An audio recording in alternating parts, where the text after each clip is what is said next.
ॐ अज्ञानतिमिरन्धस्य ज्ञानाञ्जनशलाकया चक्षुरुन्मीलितं येन तस्मै श्रीगुरवे नमः।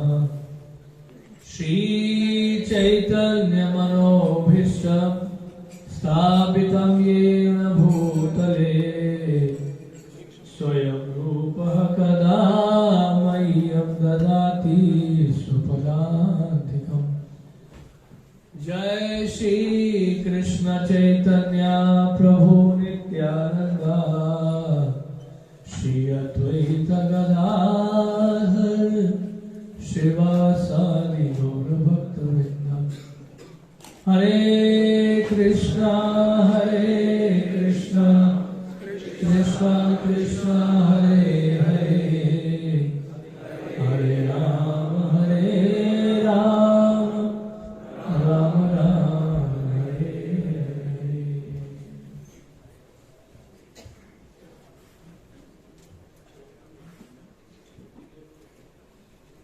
हरे कृष्ण।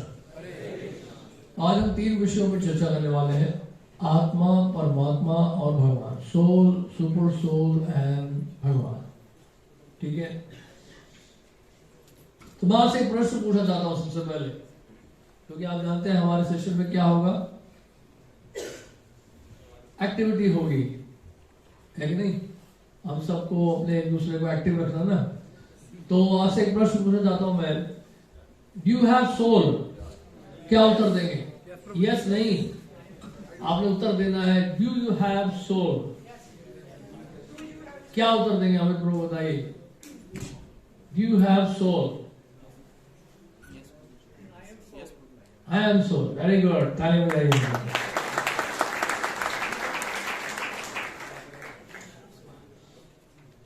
Very good.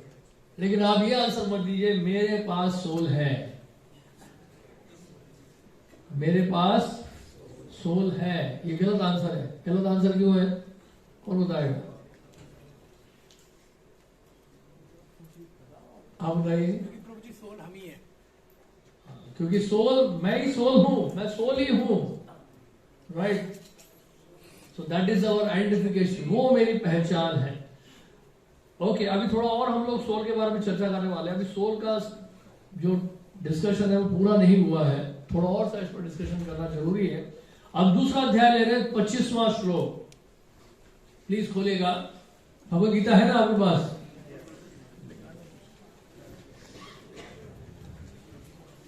ठंड जरूर लग रही है सबको, लेकिन इस एक्टिविटी से ठंड कम हो जाएगी, क्योंकि हम समझ पाएंगे कि हम शरीर नहीं है। ठंड क्यों लग रही है हमें? क्योंकि हम सोच रहे हैं कि हम ये शरीर है।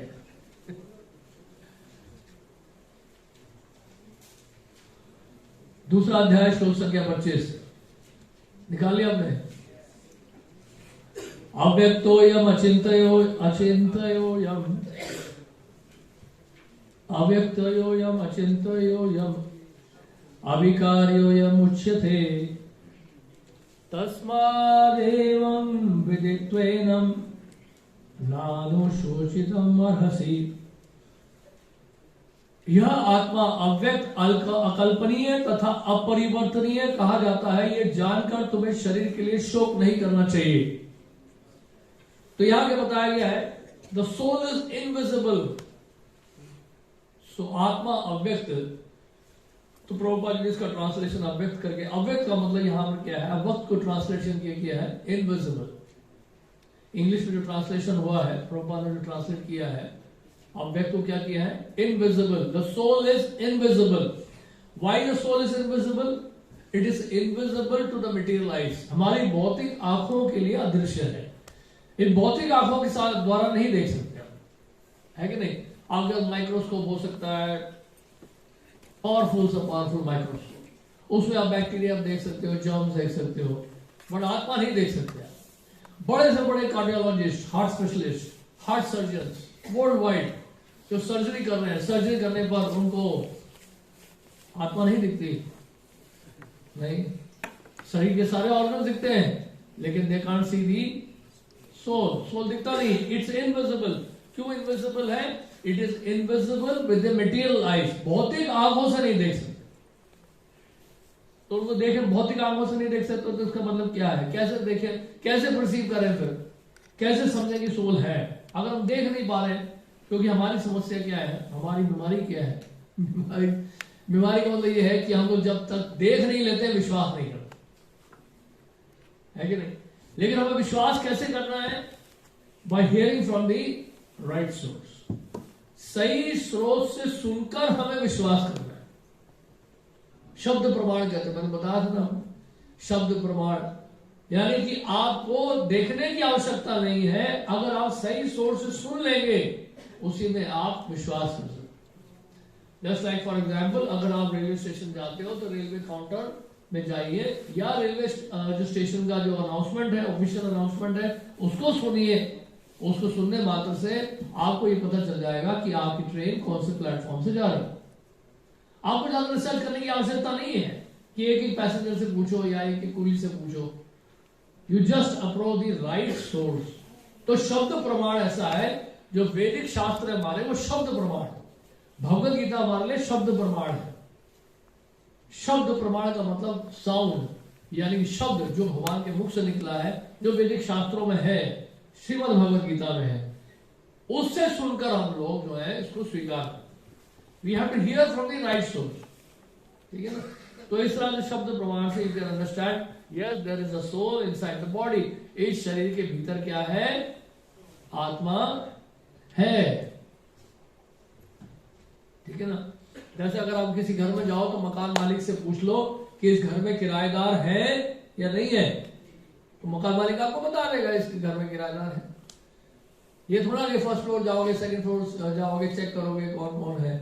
आप सिर्फ उस घर के मकान मालिक से पूछ लीजिए कि किराएदार रहते हैं यहाँ पर? हाँ रहते हैं, फर्स्ट फ्लोर में रहते हैं, सेकंड फ्लोर में भी रहते हैं। तो इस तरह से शब्द प्रमाण जो है सबसे बड़ा पावरफुल प्रमाण है, जिसके द्वारा हमें पता चलता है कि शरीर में आत्मा है, और जिसके द्वारा हमें पता चलता है कि भगवान है। अब देखिए, आप पूछ सकते हैं, लेकिन प्रश्न ये पूछ सकते हैं, क्या आप हमें आत्मा दिखा सकते हैं? आप ये प्रश्न पूछ सकते हैं, क्या आप भगवान को दिखा सकते हैं? आप ये प्रश्न पूछ सकते हैं। नहीं, आपका प्रश्न पूछना ये जायज है कि can you show me soul, can you show me God? मैं कहूंगा कि नहीं दिखा सकता। आप बोलेंगे कि आप अगर आत्मा नहीं दिखा सकते, भगवान नहीं दिखा सकते, then why you are wasting your time, right? तो देखिए, हम फिर क्या कर सकते हैं? हम क्या कर सकते हैं? हम आपको प्रोसेस दे सकते हैं जिसके द्वारा आप भगवान को देख पाए। फॉर एग्जाम्पल, आप एक डॉक्टर के पास जाते हो, डॉक्टर से मरीज पूछता है, पेशेंट, डॉक्टर मैं क्या ठीक हो जाऊंगा क्या? मेरी बीमारी इतनी गंभीर है, विल आई बी ओके? मेरा ट्रीटमेंट पूरा हो जाएगा, मैं ठीक हो जाऊंगा, फिर से मैं स्वस्थ हो जाऊंगा? तो डॉक्टर क्या बोलेगा? ये तो निर्भर करता है कि आप इस प्रिस्क्रिप्शन को इतना फॉलो करते हैं। प्रिस्क्रिप्शन में लिख दिया है, आप इस प्रिस्क्रिप्शन को फॉलो करेंगे तो ठीक भी हो जाएंगे। ये आपके ऊपर निर्भर करता है कि आप प्रोसेस को फॉलो करोगे कि नहीं। प्रोसेस दिया हुआ है हमारे शास्त्रों में, भगवत गीता में प्रोसेस दिया हुआ है। So we have to adopt the process. अभी प्रोसेस क्या वो उसके ऊपर चर्चा नहीं होने वाली है, वो बाद के आने वाले सेशंस में होगा। लेकिन अभी जो हम लोग क्या डिस्कस कर रहे हैं, इस प्रिंसिपल को समझने की कोशिश कर रहे हैं कि हाँ, कि we have to accept a process, हमें एक प्रोसेस को एक्सेप्ट करना है। अब आईआईटी में एडमिशन ले लो, आप बोले कि मैं आईआईटी से ग्रेजुएट कर पाऊंगा, मैं बीटेक बन पाऊंगा, मैं एमटेक बन पाऊंगा? सर ऐसा है, 4 साल का कोर्स है या 3 साल का है, 4 साल की इंजीनियरिंग है। अगर आप सिलेबस फॉलो कर लोगे, ठीक से पढ़ाई कर लोगे, पूरा प्रोसीजर फॉलो कर लोगे, तो बीटेक या एमटेक भी बन जाओगे।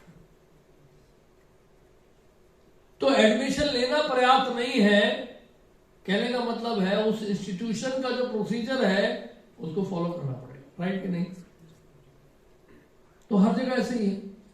लॉयर बनना है तो लॉ फॉर्म में जो प्रोसीजर है उसको फॉलो करना है, चार्टर्ड अकाउंटेंट बनना है तो सीए फॉर्म में जो प्रोसीजर है उसको फॉलो करना है, पॉलिटिशियन बनना है तो पॉलिटिक्स में जाकर पॉलिटिशियंस के बीच में प्रोसीजर को फॉलो करना पड़ेगा। तो इसी तरह से यहां पर भी है। तो यहां पे लिखा है, एक और चीज क्या लिखा है यहां पे, अकल्पनीय। अकल्पनीय, अकल्पनीय का मतलब हमारे कल्पना से परे, बियॉन्ड आवर इमेजिनेशन, इनकंसीवेबल, अकल्पनीय, यानी कि हम लोग कल्पना नहीं कर सकते हैं, इनकंसीवेबल है। और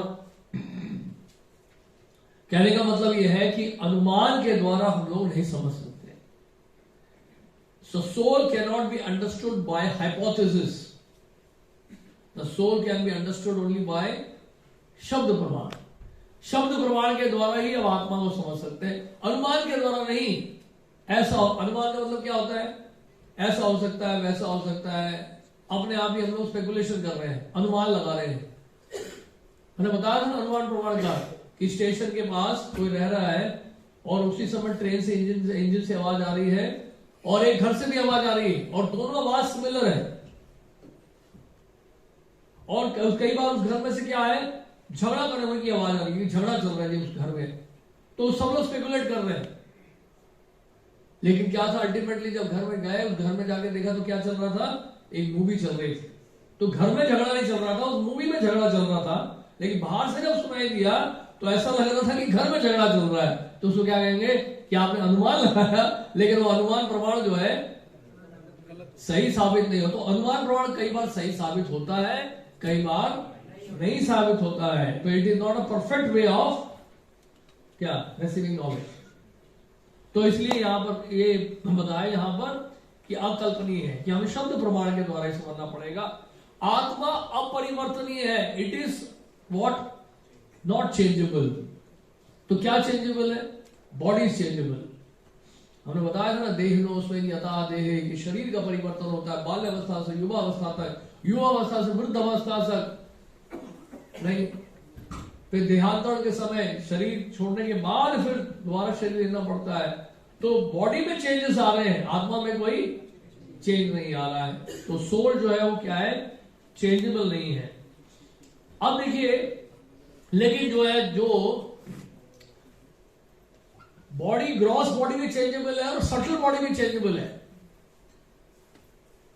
सटल बॉडी भी चेंजेबल है, यानी कि हमारा मन, बुद्धि, अहंकार जो है उसमें भी चेंज आ रहा है।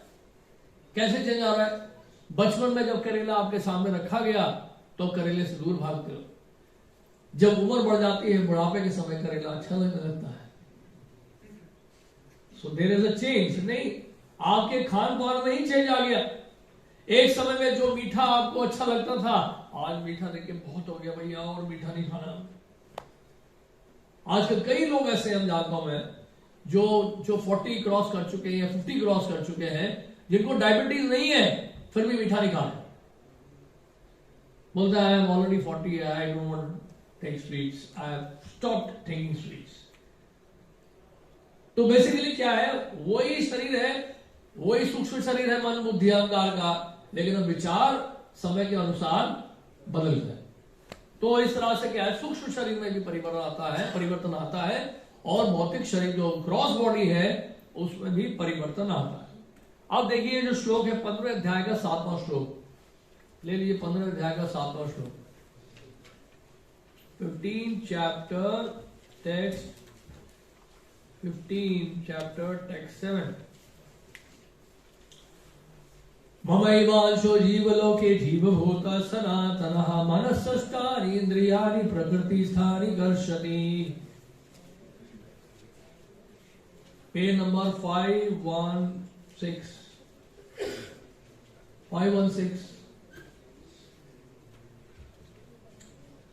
इस बद्ध जगत में सारे जीव मेरे शाश्वत अंश हैं।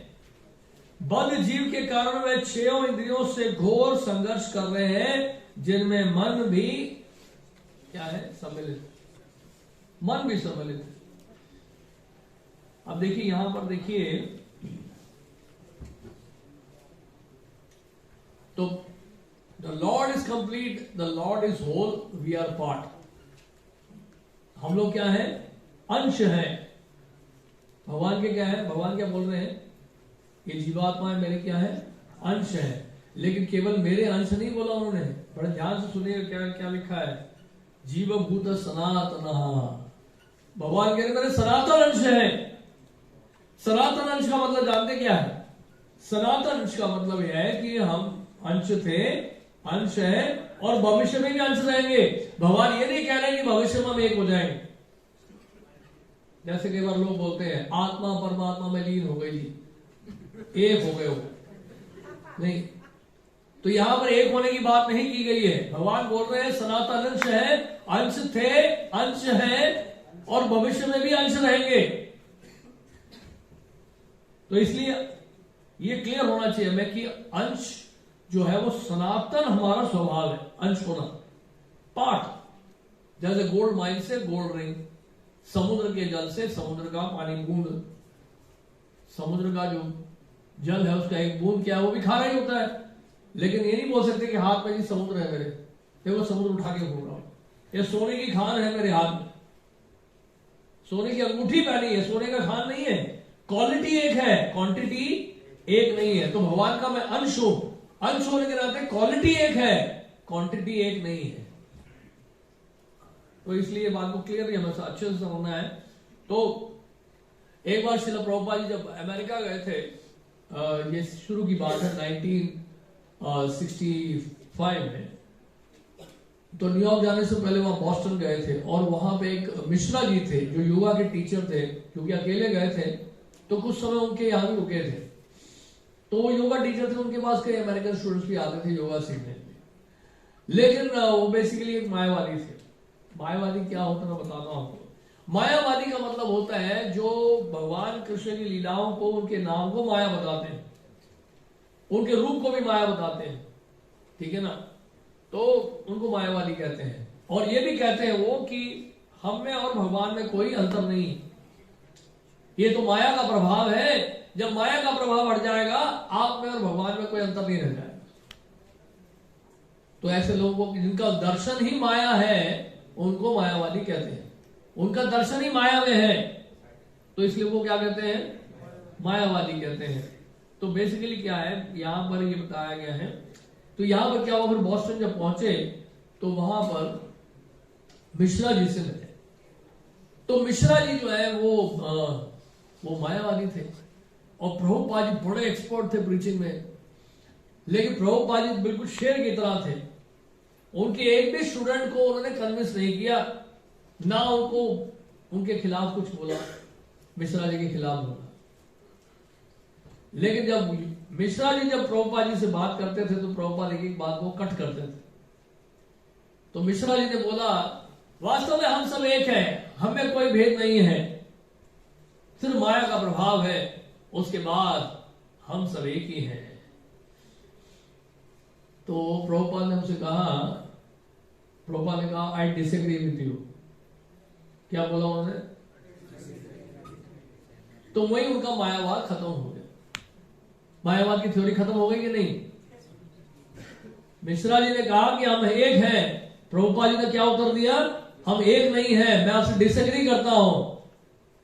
अगर मैं आपसे डिसएग्री कर रहा हूं तो एक कैसे हो गया? एक नहीं है। दूसरा फिर वो बोलते थे श्लोक है गीता का, मन मना भव मद भक्ता मध्याजी माम नमस्करो, कि मुझ में मन लगाओ, मेरे भक्त बनो, मेरी पूजा करो, मुझे नमस्कार करो। तो वो बोलते थे, मिश्रा जी बोलते हैं वास्तव में भगवान कृष्ण नहीं बोल रहे, ये उनके भीतर से और कोई बोल रहा है।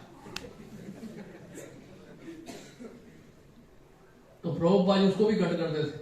प्रभुपाद जी कहते थे आप उस भगवान पर विश्वास करो जिनके भीतर से कोई और बोल रहा है, मैं तो उस भगवान में विश्वास करता हूं जो स्वयं बोल रहे हैं, फिर भी हम एक नहीं है, फिर भी हम एक नहीं है। तो ये इस तरह से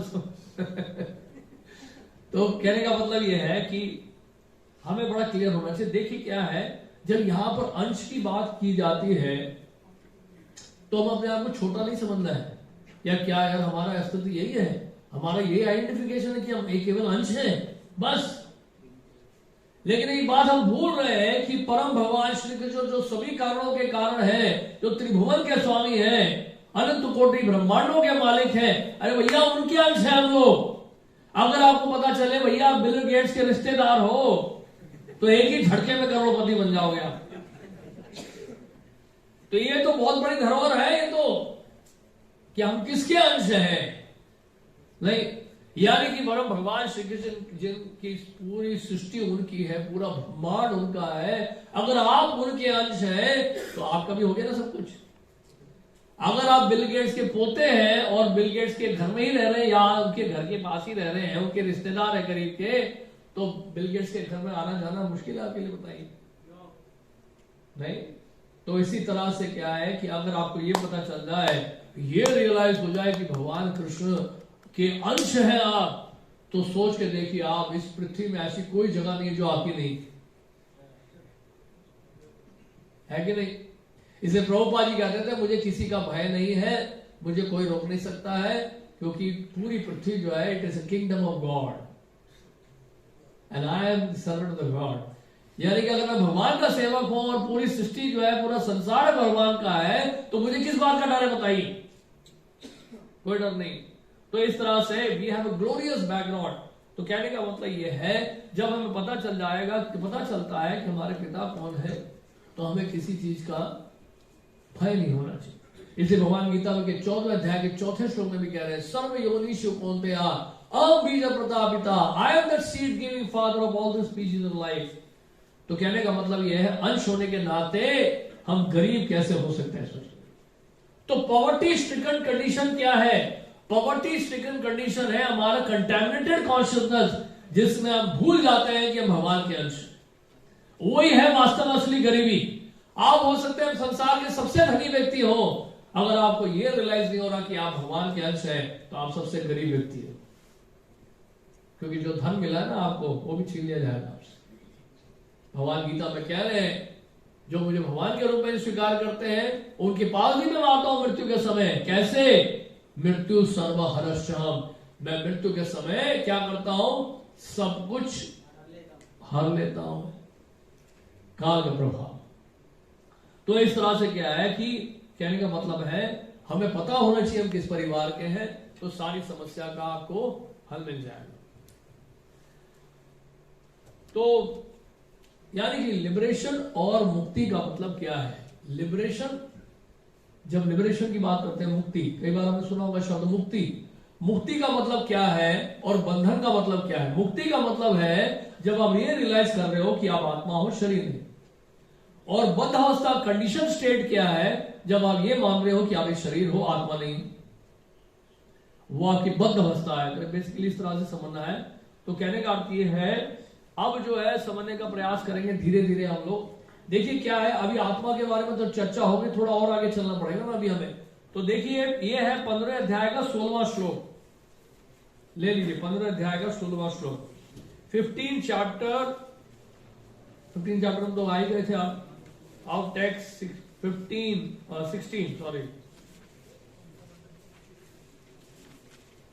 16 वर्ड्स मिल गया। द्वाविमो पुरुषो लोके क्षर एव च क्षर सर्वाणि भूतानि कूटस्थो क्षर उच्यते। अभी जो आने वाले श्लोक हैं, इससे क्लियर हो जाएगा कि भगवान और जीव ये दोनों अलग अलग है, एक नहीं है। इन श्लोकों में बिल्कुल क्लियर हो जाएगा। आप देखिए, जीव दो प्रकार के होते हैं, च्युत तथा अच्युत। भौतिक जगत में प्रत्येक जीव च्युत होता है और आध्यात्मिक जगत में प्रत्येक जीव अच्युत कहलाता है। बेसिकली अभी इस श्लोक में तो आत्मा के बारे में चर्चा हो रही है। इस श्लोक में यह बताया जा रहा है कि दो प्रकार के जीव होते हैं, एक जेल के अंदर और एक जेल के बाहर। सिंपल सा है वही समझने का। तो जेल के अंदर जो है वो कौन है? च्युत, यानी गिरे हुए। और जो जेल से बाहर है वो कौन है? अच्युत है। यानी कि भगवान का जो धाम है, भगवान का जो घर है, वहां जो आत्माएं हैं वो कौन है? इनफैलेबल, यानी कि अच्युत। और भौतिक जगत की तुलना क्योंकि कारागार जेल से की गई है, यहां जो जीवात्मा है वो क्या है? च्युत। जैसे कि एक शहर में सिटीजन रहते हैं, शहर के लोग रहते हैं, और उसी शहर में जेल भी है। तो जेल के भीतर जो लोग हैं वो क्रिमिनल्स हैं, जेल के बाहर जो है वो नागरिक हैं, सिटीजन्स हैं। है कि नहीं? तो यहां पर भी वो डिविजन्स हैं। तो इसी तरह से आध्यात्मिक जगत भगवान का धाम जो है, और ये भौतिक जगत। तो भौतिक जगत में कौन है? हम जैसे जीवात्माएं जो गिरे हुए। गिरे हुए का मतलब क्या है? गिरे हुए का मतलब है हमारी दूषित चेतना। वही बात मैंने बता दी पहले कि दूषित चेतना ही हमारी गिरी हुई अवस्था है। कि ये मान लेना कि मैं शरीर हूं, इसका मतलब क्या है? हम गिरे हुए। सिंपल सी बात। और जब आपको रियलाइज हो जाए कि मैं शरीर नहीं हूं, आत्मा हूं, तो आप फिर गिरे हुए नहीं है, क्योंकि आपने रियलाइज कर लिया है कि आपका संबंध किससे है? भगवान से। तो इस तरह से इसको समझना है। अब देखिए आगे चलते हैं श्लोक संख्या 17 में।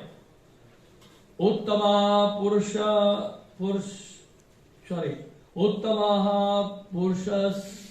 त्वन्यः परम परमात्मे उदारितः यो लोकोत्रयमाविश्य बिभर्त्य ईश्वरः। इन दोनों के अतिरिक्त, अब देखिए यहां पर इस श्लोक में बड़ा क्लियर हो रहा है कि भगवान और हम में क्या अंतर है। इन दोनों के अतिरिक्त, बड़े ध्यान से समझेगा, शब्दों को ध्यान से देखिए। इन दोनों के अतिरिक्त, किन दोनों के अतिरिक्त? च्युत और अच्युत, जो गिरे हुए हैं और जो नहीं गिरे हुए हैं, इनके अतिरिक्त परम पुरुष परमात्मा है, जो साक्षात अविनाशी भगवान है, और जो तीनों लोकों में प्रवेश करके उनका पालन कर रहे हैं। तो इन दोनों से अलग बोला है, एक नहीं बोला है। क्या बोला है यहां पर? इंग्लिश में क्या लिखे? प्रॉपर का ट्रांसलेशन इंग्लिश में जो है, besides this truth there is the greatest living personality, the supreme soul, the imperishable Lord himself, who entered the three worlds and is maintaining them. Besides this, तो इसका मतलब क्या है? भगवान का अलग अस्तित्व है, जीवात्मा का अलग अस्तित्व है। अब देखिए और क्लियर कर रहे हैं भगवान अगले श्लोक में, 18वें श्लोक में और क्लियर कर रहे हैं। चूंकि मैं शर तथा अक्षर, ये है श्लोक संख्या 18। यस्मा शक्रमा हम अक्षरादपि चोत्तमः अतोस्मि लोके वेदे च प्रतिथा पुरुषोत्तमः। इसका मतलब क्या है? चूंकि मैं शर तथा अक्षर दोनों के परे हूं, और चूंकि मैं सर्वश्रेष्ठ हूं, अतः मैं जगत में तथा वेदों में परम पुरुष के रूप में विख्यात हूं। तो क्लियर बता दिए यहां पर भगवान, अपना क्लियर बता रहे हैं। अब देखिए क्या है, ये बड़ा क्लियर है कि अच्युत और अच्युत में क्या है। अब देखिए कोई ये पूछ सकता है, अरे भगवान कृष्ण जो अपने आप को सुप्रीम पर्सन क्यों बोल रहे हैं, मैं ही परम पुरुष हूं? ये तो ऐसा लग रहा है कि जैसे कि बड़े इगोइस्टिक है वो। कई बार ऐसे ही प्रश्न पूछते हैं लोग हमसे, भाई भगवान कृष्ण अपने बारे में इतना क्यों बड़ा करके बोलते हैं गीता में कि आई एम द सुप्रीम पर्सन। एक बात होता है, कई बार हम सोचते हैं भगवान और देवी देवताओं के बारे में चर्चा होती है। एक याद रखिएगा, पूरे वैदिक शास्त्रों में, उपनिषदों में, पुराणों में कहीं नहीं मिलेगा आपको किसी के द्वारा यह बोला नहीं गया जो भगवान कृष्ण यहां बोल रहे हैं क्या है सुप्रीम पर्सन। उनका गुणगान जरूर हुआ होगा कि आप महान हैं, आप बड़े हैं सबसे, लेकिन स्वयं खुद जो घोषणा करने वाले वो एक ही व्यक्ति हैं, वो भी भगवत गीता में भगवान कृष्ण की आई एम द सुप्रीम पर्सन। ये डिक्लेरेशन कोई नहीं कर रहा है, ना कोई करेगा। आप समझ रहे हो? तो कहने का मतलब यह है कि हमें दुखी नहीं होना है। We should not be unhappy. अरे Krishna the supreme personality of lord head, हम तो केवल अंश हैं। मैं वही बात बता रहा हूं दोबारा कि हमें दुखी नहीं होना है, बल्कि बड़ा खुश होना है हमें ये जानकर, अरे परम भगवान श्री कृष्ण जो सुप्रीम पर्सन है उनके अंश हैं हम लोग। कितनी बड़ी बात है देखी नहीं, ये कितनी बड़ी धरोहर है। हमारी सारी गरीबी दूर हो गई इनके झटके में, सारी समस्या का हल मिल गया, क्योंकि मैंने रियलाइज कर लिया है कि मैं किसका अंश हूं, भगवान कृष्ण का अंश हूं। यही वास्तव में क्या है, आज की ताजा खबर है। बाकी कोई खबर ताजा नहीं है, बाकी कोई खबर ताजा नहीं है, सारी खबरें पुरानी है। कहते हैं जी आज की ताजा खबर, उस खबर को पढ़ के देखिए, आप बता दीजिए कौन सी खबर नहीं है उसमें। एक भी खबर नहीं है। जितनी भी खबरें आती है अखबारों में, उसका केवल 4 ही बेसिकली क्या प्रिंसिपल है, क्या बताइए क्या क्या? 4 नहीं 8 है। खाना सोना पीना, खाना सोना, बचाव करना, संतान उत्पन्न करना, ईटिंग, स्लीपिंग, डिफेंडिंग, मेंटेन, ये 4 हो गया। और 4 होता है birth, old age, disease and death. ये 8 खबरें आती हैं अखबार में, इसके अलावा कुछ नहीं आता, इसके अलावा कुछ भी नहीं आता। देख लो, जब से अखबार निकले सृष्टि में, पृथ्वी में, तब से लेकर आज तक कोई खबर ताजा नहीं है, सब पुरानी बासी खबरें हैं। और ताजा खबर क्या है? यही ताजा खबर है कि भगवान कृष्ण के आप अंश हैं, क्योंकि आत्मा सच्चिदानंद है। आत्मा कभी ना जन्म लेती है, ना कभी मृत्यु होता है, हमेशा नहीं है वो। और भगवान कृष्ण संबंध हमेशा हमारा नया बना रहता है, कभी पुराना नहीं होता है। इसलिए ये खबर जो है वो ताजी खबर है, ये खबर पुरानी नहीं है, ये है ताजी खबर। तो बेसिकली क्या है, लोग जो है समझ नहीं पाते हैं। और लेकिन दुर्भाग्य की बात है, लोग जो है कल प्रोपगंडा करते हैं, इसी को भी नारायण बना लिया, बोलते हैं जी दरिद्र नारायण, गरीब व्यक्ति नारायण है। अब कौन से शास्त्र में लिखा है कि दरिद्र नारायण होता है? एक ही शास्त्र दिखा दो हमें, भगवत गीता हो, पुराण हो, उपनिषद हो, कहीं भी लिखा हो कि दरिद्र व्यक्ति नारायण होता है? कहीं नहीं लिखा है। गरीब होना जो है आपको नारायण साबित नहीं करता है। हर कोई नारायण है भाई।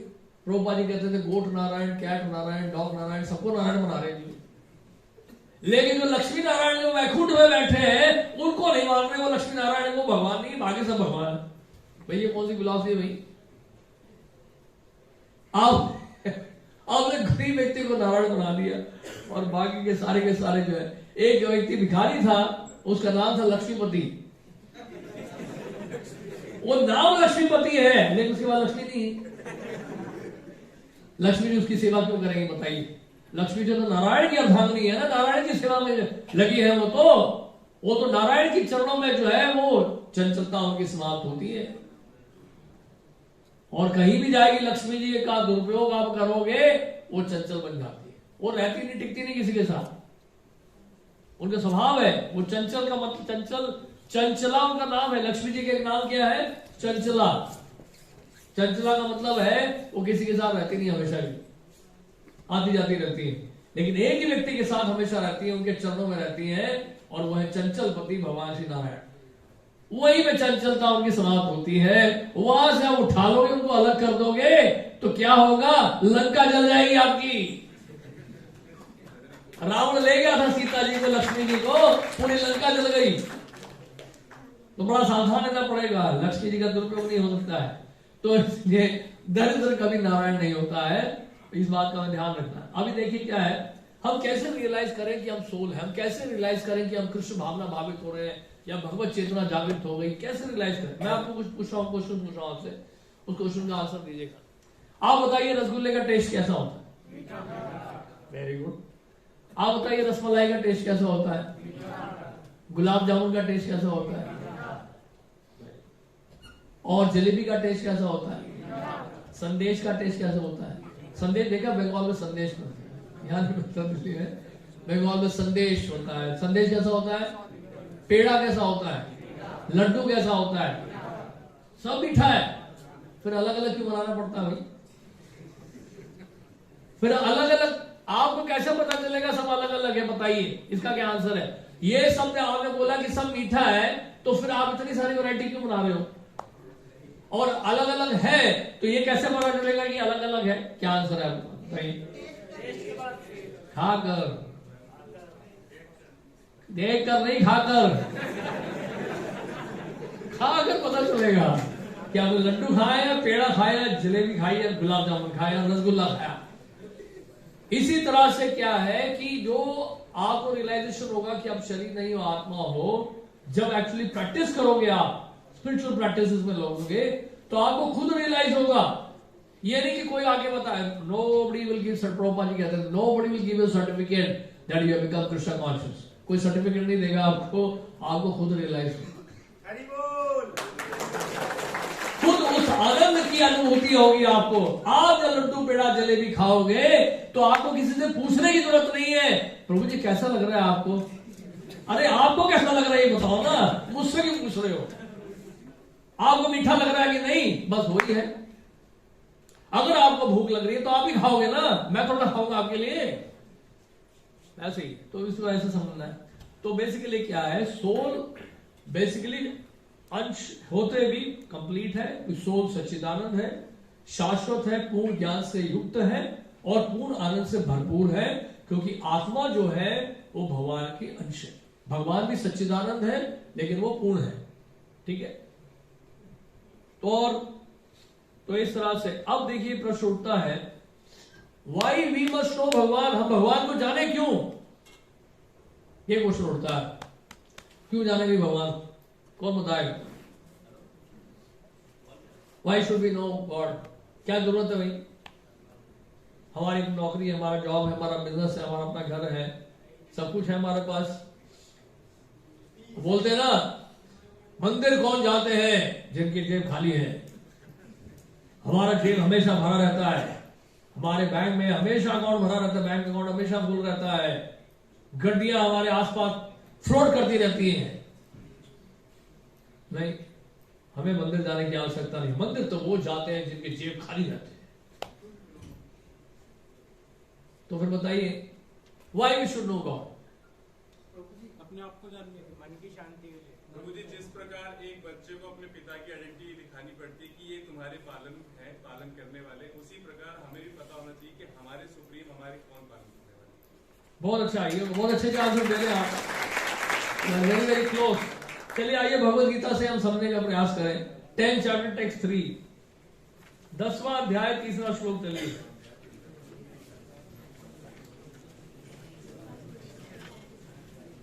हम आपको खाली नहीं बैठने देंगे, you will be mentally active. 10th chapter 3rd verse, okay. यो माम जन्मादिम यो माम अजम अनादिम च वेति लोकमहेश्वरम असुमूढ़ा समर्थेषु सर्व पापै प्रमुच्यते। 10th चैप्टर 3rd वर्स में क्या दिया देखिए, जो मुझे अजन्मा अनादि समस्त लोगों के स्वामी के रूप में जानता है। आप प्लीज दोहराइए, जो मुझे अजन्मा अनादि समस्त लोगों के स्वामी के रूप में जानता है, मनुष्य में केवल वही मोह रहित और समस्त पापों से मुक्त होता है। हमारे दुखों का कारण क्या है? हमारा मोह, हमारा पाप। जो हमने पाप किए हैं उसी से हमें दुख मिलता है। दुख का सबसे बड़ा कारण है पाप। गरुड़ पुराण में भी दिया है, लिस्ट दी हुई है, ये पाप करोगे ये बीमारी लगेगी, ये पाप करोगे ये बीमारी लगेगी, पूरा दिया है गरुड़ पुराण में, लिस्ट दिया हुआ है। तो अगर कोई बीमारी लगी हुई चेक कर लो कौन सा पाप किया, तो एक पाप की बीमारी लिखी हुई है, और बीमारी का मतलब ये दुख। तो क्या होगा, भगवान को जानने से क्या होगा, समस्त पापों से मुक्त हो जाएंगे। मोह रहित, वह केवल वही मोह रहित और समस्त पापों से मुक्त हो सकता है जो भगवान को जानता है या जानने लगता है। तो भगवान को जानने से क्या होता है, जैसे आप जानना शुरू करेंगे भगवान को, तो क्या होगा, हम पापों से मुक्त होने लग जाएंगे। और पापों से मुक्त होने लग जाएंगे, इसका मतलब क्या होगा, हम सुखी हो जाएंगे। तो भगवान को जानने का सबसे बड़ा एक कारण यह है कि भगवान के संपर्क में आते ही आपके हृदय में आनंद प्रभाव होने लगता है, दुख आपका दूर होने लगता है, क्योंकि पाप करता है। जैसे ही पाप करने लगता है तो दुख खत्म हो जाता है और सुख शुरू हो जाता है। सिंपल सी बात। तो ये बड़ा क्लियर पता होना चाहिए मैं कि किस तरह से। अब देखिए, टेक्नोलॉजी जो है, बेसिकली टेक्नोलॉजी का मतलब क्या है? अगर टेक्नोलॉजी आपसे पूछे तो टेक्नोलॉजी का मतलब क्या है? प्रैक्टिकल एप्लीकेशन ऑफ नॉलेज, है कि नहीं? एप्लीकेशन जो है बेसिकली कि अनफॉर्चुनेटली क्या हो रहा है कि जो टेक्नोलॉजी है हमें हमेशा सुख नहीं दे रही। तो नॉलेज को अप्लाई तो कर लिया हमने, लेकिन वो नॉलेज हमें सुख नहीं दे रही है, क्योंकि ये भगवान के बारे में नॉलेज नहीं। तो टेक्नोलॉजी का मतलब है प्रैक्टिकल एप्लीकेशन ऑफ नॉलेज, लेकिन वो नॉलेज हमें हमेशा सुख नहीं देती, कभी कभी देती है सुख। आज आपके पास इंटरनेट है, आपके पास मोबाइल है। एक बात बताइए, आज से 50 साल पहले जब इस देश में मोबाइल नहीं था, एंड्रॉयड नहीं था, मोबाइल फोन्स नहीं थे, इंटरनेट की फैसिलिटी नहीं थी, ये बताइए लोग जो है उस समय कम टेंशन में थे या 8 टेंशन में? बताइए। आज हमारे संबंध, आज हमारे जो रिश्ते हैं, एक दूसरे से बैठकर बात करना, मिलना जुलना, हम देखते हैं ट्रेन में मेट्रो में जाते हैं तो सब मोबाइल लेके बैठे हुए, सबके जो है मोबाइल है, सबके कान में कुछ लगा हुआ है और कुछ लिया चल रही है, एक दूसरे को देख नहीं रहे, एक दूसरे से बातें नहीं कर रहे हैं। एक घर में 4 लोग हैं, 5 लोग हैं, सबके पास मोबाइल है, सब मोबाइल में व्यस्त है, कोई एक दूसरे को देखने के लिए तैयार नहीं है, क्योंकि जो सुख उसको इंसान से नहीं मिल रहा था वो अब मोबाइल से मिल रहा है कि नहीं। प्रूव ये हो गया, आपसे मुझे इतना आनंद नहीं मिल रहा है जितना कि मुझे मोबाइल से मिल रहा है, मुझे प्लीज डिस्टर्ब। लेकिन मोबाइल क्या कर रहा है, आपको सारे संबंधों को खराब कर रहा है, सारे रिश्ते नातों को खराब कर रहा है और मल्टीपल प्रॉब्लम्स में आपको एंगेज कर, है कि नहीं। मानते नहीं मानते, आप पढ़ाई करने बैठ रहे हो, बीच में मोबाइल रखा हुआ, मोबाइल और किताब दोनों साथ साथ नहीं चलती है, दोनों में से एक को चुन लो। पढ़ना है तो पढ़ो, नहीं पढ़ना है तो मोबाइल यूज कर लो, दोनों साथ रखोगे तो देयर इज हैवी डिस्ट्रैक्शन। तो कहने का मतलब ये टेक्नोलॉजी के बहुत एडवांटेजेस भी हैं, हम पेसिमिस्टिक नहीं है, बहुत सारे फायदे भी हैं, नो डाउट। कम्युनिकेशन बहुत फास्ट हो गया, बहुत सारे फायदे हैं, लेकिन हम यहां जो बताना चाह रहे हैं, क्या बता रहे हैं, बेसिकली जो इस नॉलेज को अप्लाई करने पर हमें उस तरह का पूरा सुख मिल नहीं रहा है, जो हमें एक्चुअल सुख मिलना चाहिए वो नहीं मिल रहा है। रादर क्या हो गया, हमारी चिंताएं, हमारी एंग्जाइटीज पहले से कहीं बढ़ गई। तो अब देखिए चैप्टर 4 टेक्स्ट 10, चैप्टर 4 टेक्स्ट 10, चौथा अध्याय 10वां श्लोक। वीतराग भय क्रोधा मन्मया मामुपाश्रिता भवो ज्ञान तपसा पूतम मत भावमागतः। आसक्ति भय तथा क्रोध से मुक्त होकर, मुझ में पूर्णतया तन्मय होकर और मेरी शरण में आकर बहुत से व्यक्ति भूतकाल में मेरे ज्ञान से पवित्र हो चुके हैं। इस प्रकार से उन सबों ने मेरे प्रति दिव्य प्रेम को प्राप्त किया है। यहां पे इम्प्योरिटी का मतलब क्या है? इम्प्योरिटी का मतलब है अज्ञानता, और प्योरिटी का मतलब क्या है? ज्ञान। यानी कि अगर आप भगवान के बारे में जानते हैं, भगवान का ज्ञान रखते हैं, तो क्या होगा? इससे अज्ञानता दूर होगी, और अज्ञानता दूर करने का मतलब क्या है? आप पवित्र होंगे, आप शुद्ध होंगे। तो कहने का मतलब यह है, जो इस भगवत ज्ञान को रिकॉग्नाइज नहीं करते हैं, उन्हीं को कहा गया, क्या कहा गया है? च्युत कहा गया है, उन्हीं को कहा गया वो बद्ध अवस्था में। तो भगवान को ना जानने के कारण क्या होता है? हमारी अज्ञानता की होती क्या है? बढ़ती है। तो बेसिकली क्या है, भगवान को जानने का मतलब क्या है? भगवान को जानने का मतलब क्या होता है? भय तथा क्रोध से मुक्त हो जाता है व्यक्ति। भगवान को जानने का मतलब क्या है? भय तथा क्रोध से मुक्त हो जाता है, और ज्ञान प्राप्त करने से क्या हो जाता है? पवित्रता हमारी बढ़ती है। तो इस तरह से हमें समझना है। अब देखिए, हम लोग चलते हैं 9वें अध्याय के 24वें श्लोक में। 9वें अध्याय के 24वें श्लोक। आमि सर्वयज्ञानां भोक्ता च प्रभु हे वच ना तुमापि जानन्ति तत्त्वेन अतः च्यवन्ति ते। तो यहां पर आप कहिए, एक काफी है। मैं इस समस्त यज्ञों का एकमात्र भोक्ता तथा स्वामी हूं, अतः जो लोग मेरे वास्तविक दिव्य स्वभाव को नहीं पहचान पाते वे नीचे गिर जाते हैं। तो क्या भगवान बता रहे हैं? बार बार नीचे गिरने की बात कर रहे हैं। कौन नीचे गिर जाते हैं? जो वास्तव में मेरे स्वभाव को नहीं पहचान पाते। तो कहने का मतलब है, हम गिरे क्यों हैं? ये प्रश्न उठता है, हम गिरे क्यों हैं? अभी आप बैठे हुए हो, ये मतलब हमें नहीं कह रहा कि आप गिरे हो, अभी तो बैठे हो, लेकिन हम गिरे क्यों हैं? अज्ञानता के कारण। ठीक है, तो यहां पर बेसिकली क्या बताया जा रहा है? लेकिन यहां पर बताया जा रहा है कि भगवान कृष्ण कह रहे हैं कि मैं भोगता हूं, आई एम दी एंजॉयर। और जब हम मानने लगता है कि मैं एंजॉयर हूं, वो हमारा क्या है? फॉलन कंडीशन, वो हमारा गिरना हो गया। आगे मोबाइल है, और आपसे बिना पूछे अगर मैं मोबाइल आपका छीन लेता हूं या उठा लेता हूं, तो आप मुझे क्या कहें? बिना हिचकिचाए बोल दो, चोरी कहोगे ना? तो है कि नहीं?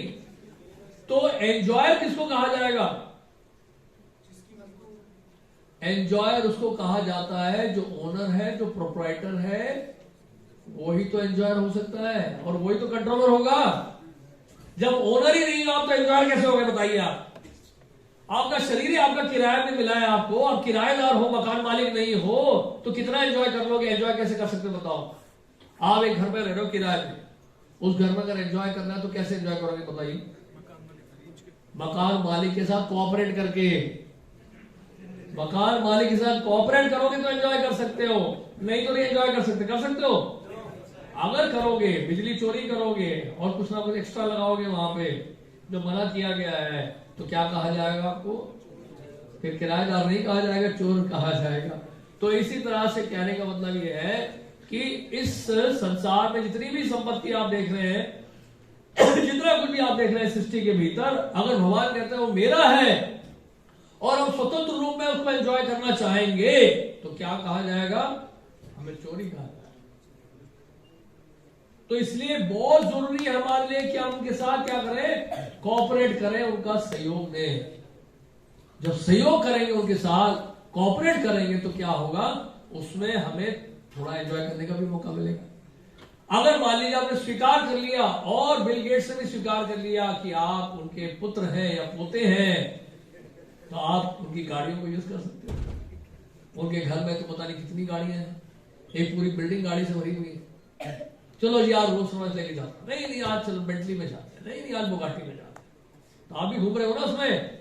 कब तक? जब तक आपने उनको अपने पिता के रूप में या दादा के रूप में स्वीकार किया हुआ है, कोऑपरेट कर रहे हो, उनकी बातें सुन रहे हो आप। लेकिन जैसे ही आप घर के बाहर कदम रखते हो, बोलते मैं अपने पाँव में खड़ा होना चाहता हूं, मैं भी दिखा लूंगा कि मैं कौन हूं, तो बस आगे सड़क में फिर नहीं मिलेगी बुगाटी, फिर तो मेहनत करके कमाओगे लो। तो यही हालत, बिल्कुल हमारी हालत ये है। जहां हम लोग जो है भगवान से अलग होते हैं, हम एंजॉय करने की कोशिश करते हैं, तो वहां पे गड़बड़ शुरू हो जाता है। क्यों? कारण क्या है? क्योंकि हम ओनर ही नहीं है।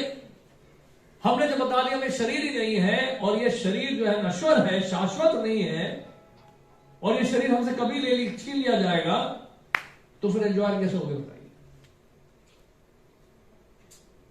लॉजिक से आप, कॉमन सेंस से बहुत सारी बातें समझ सकते हैं। अब देखिए यहां पर, देखिए क्या लिखा है 7वें अध्याय के 4थे श्लोक में। देखिए भूमि रपो नलो वायु खम मनो बुद्धि रेवच अहंकार वित्य में भिन्ना प्रकृति रश्चता। 7वां अध्याय 4था श्लोक।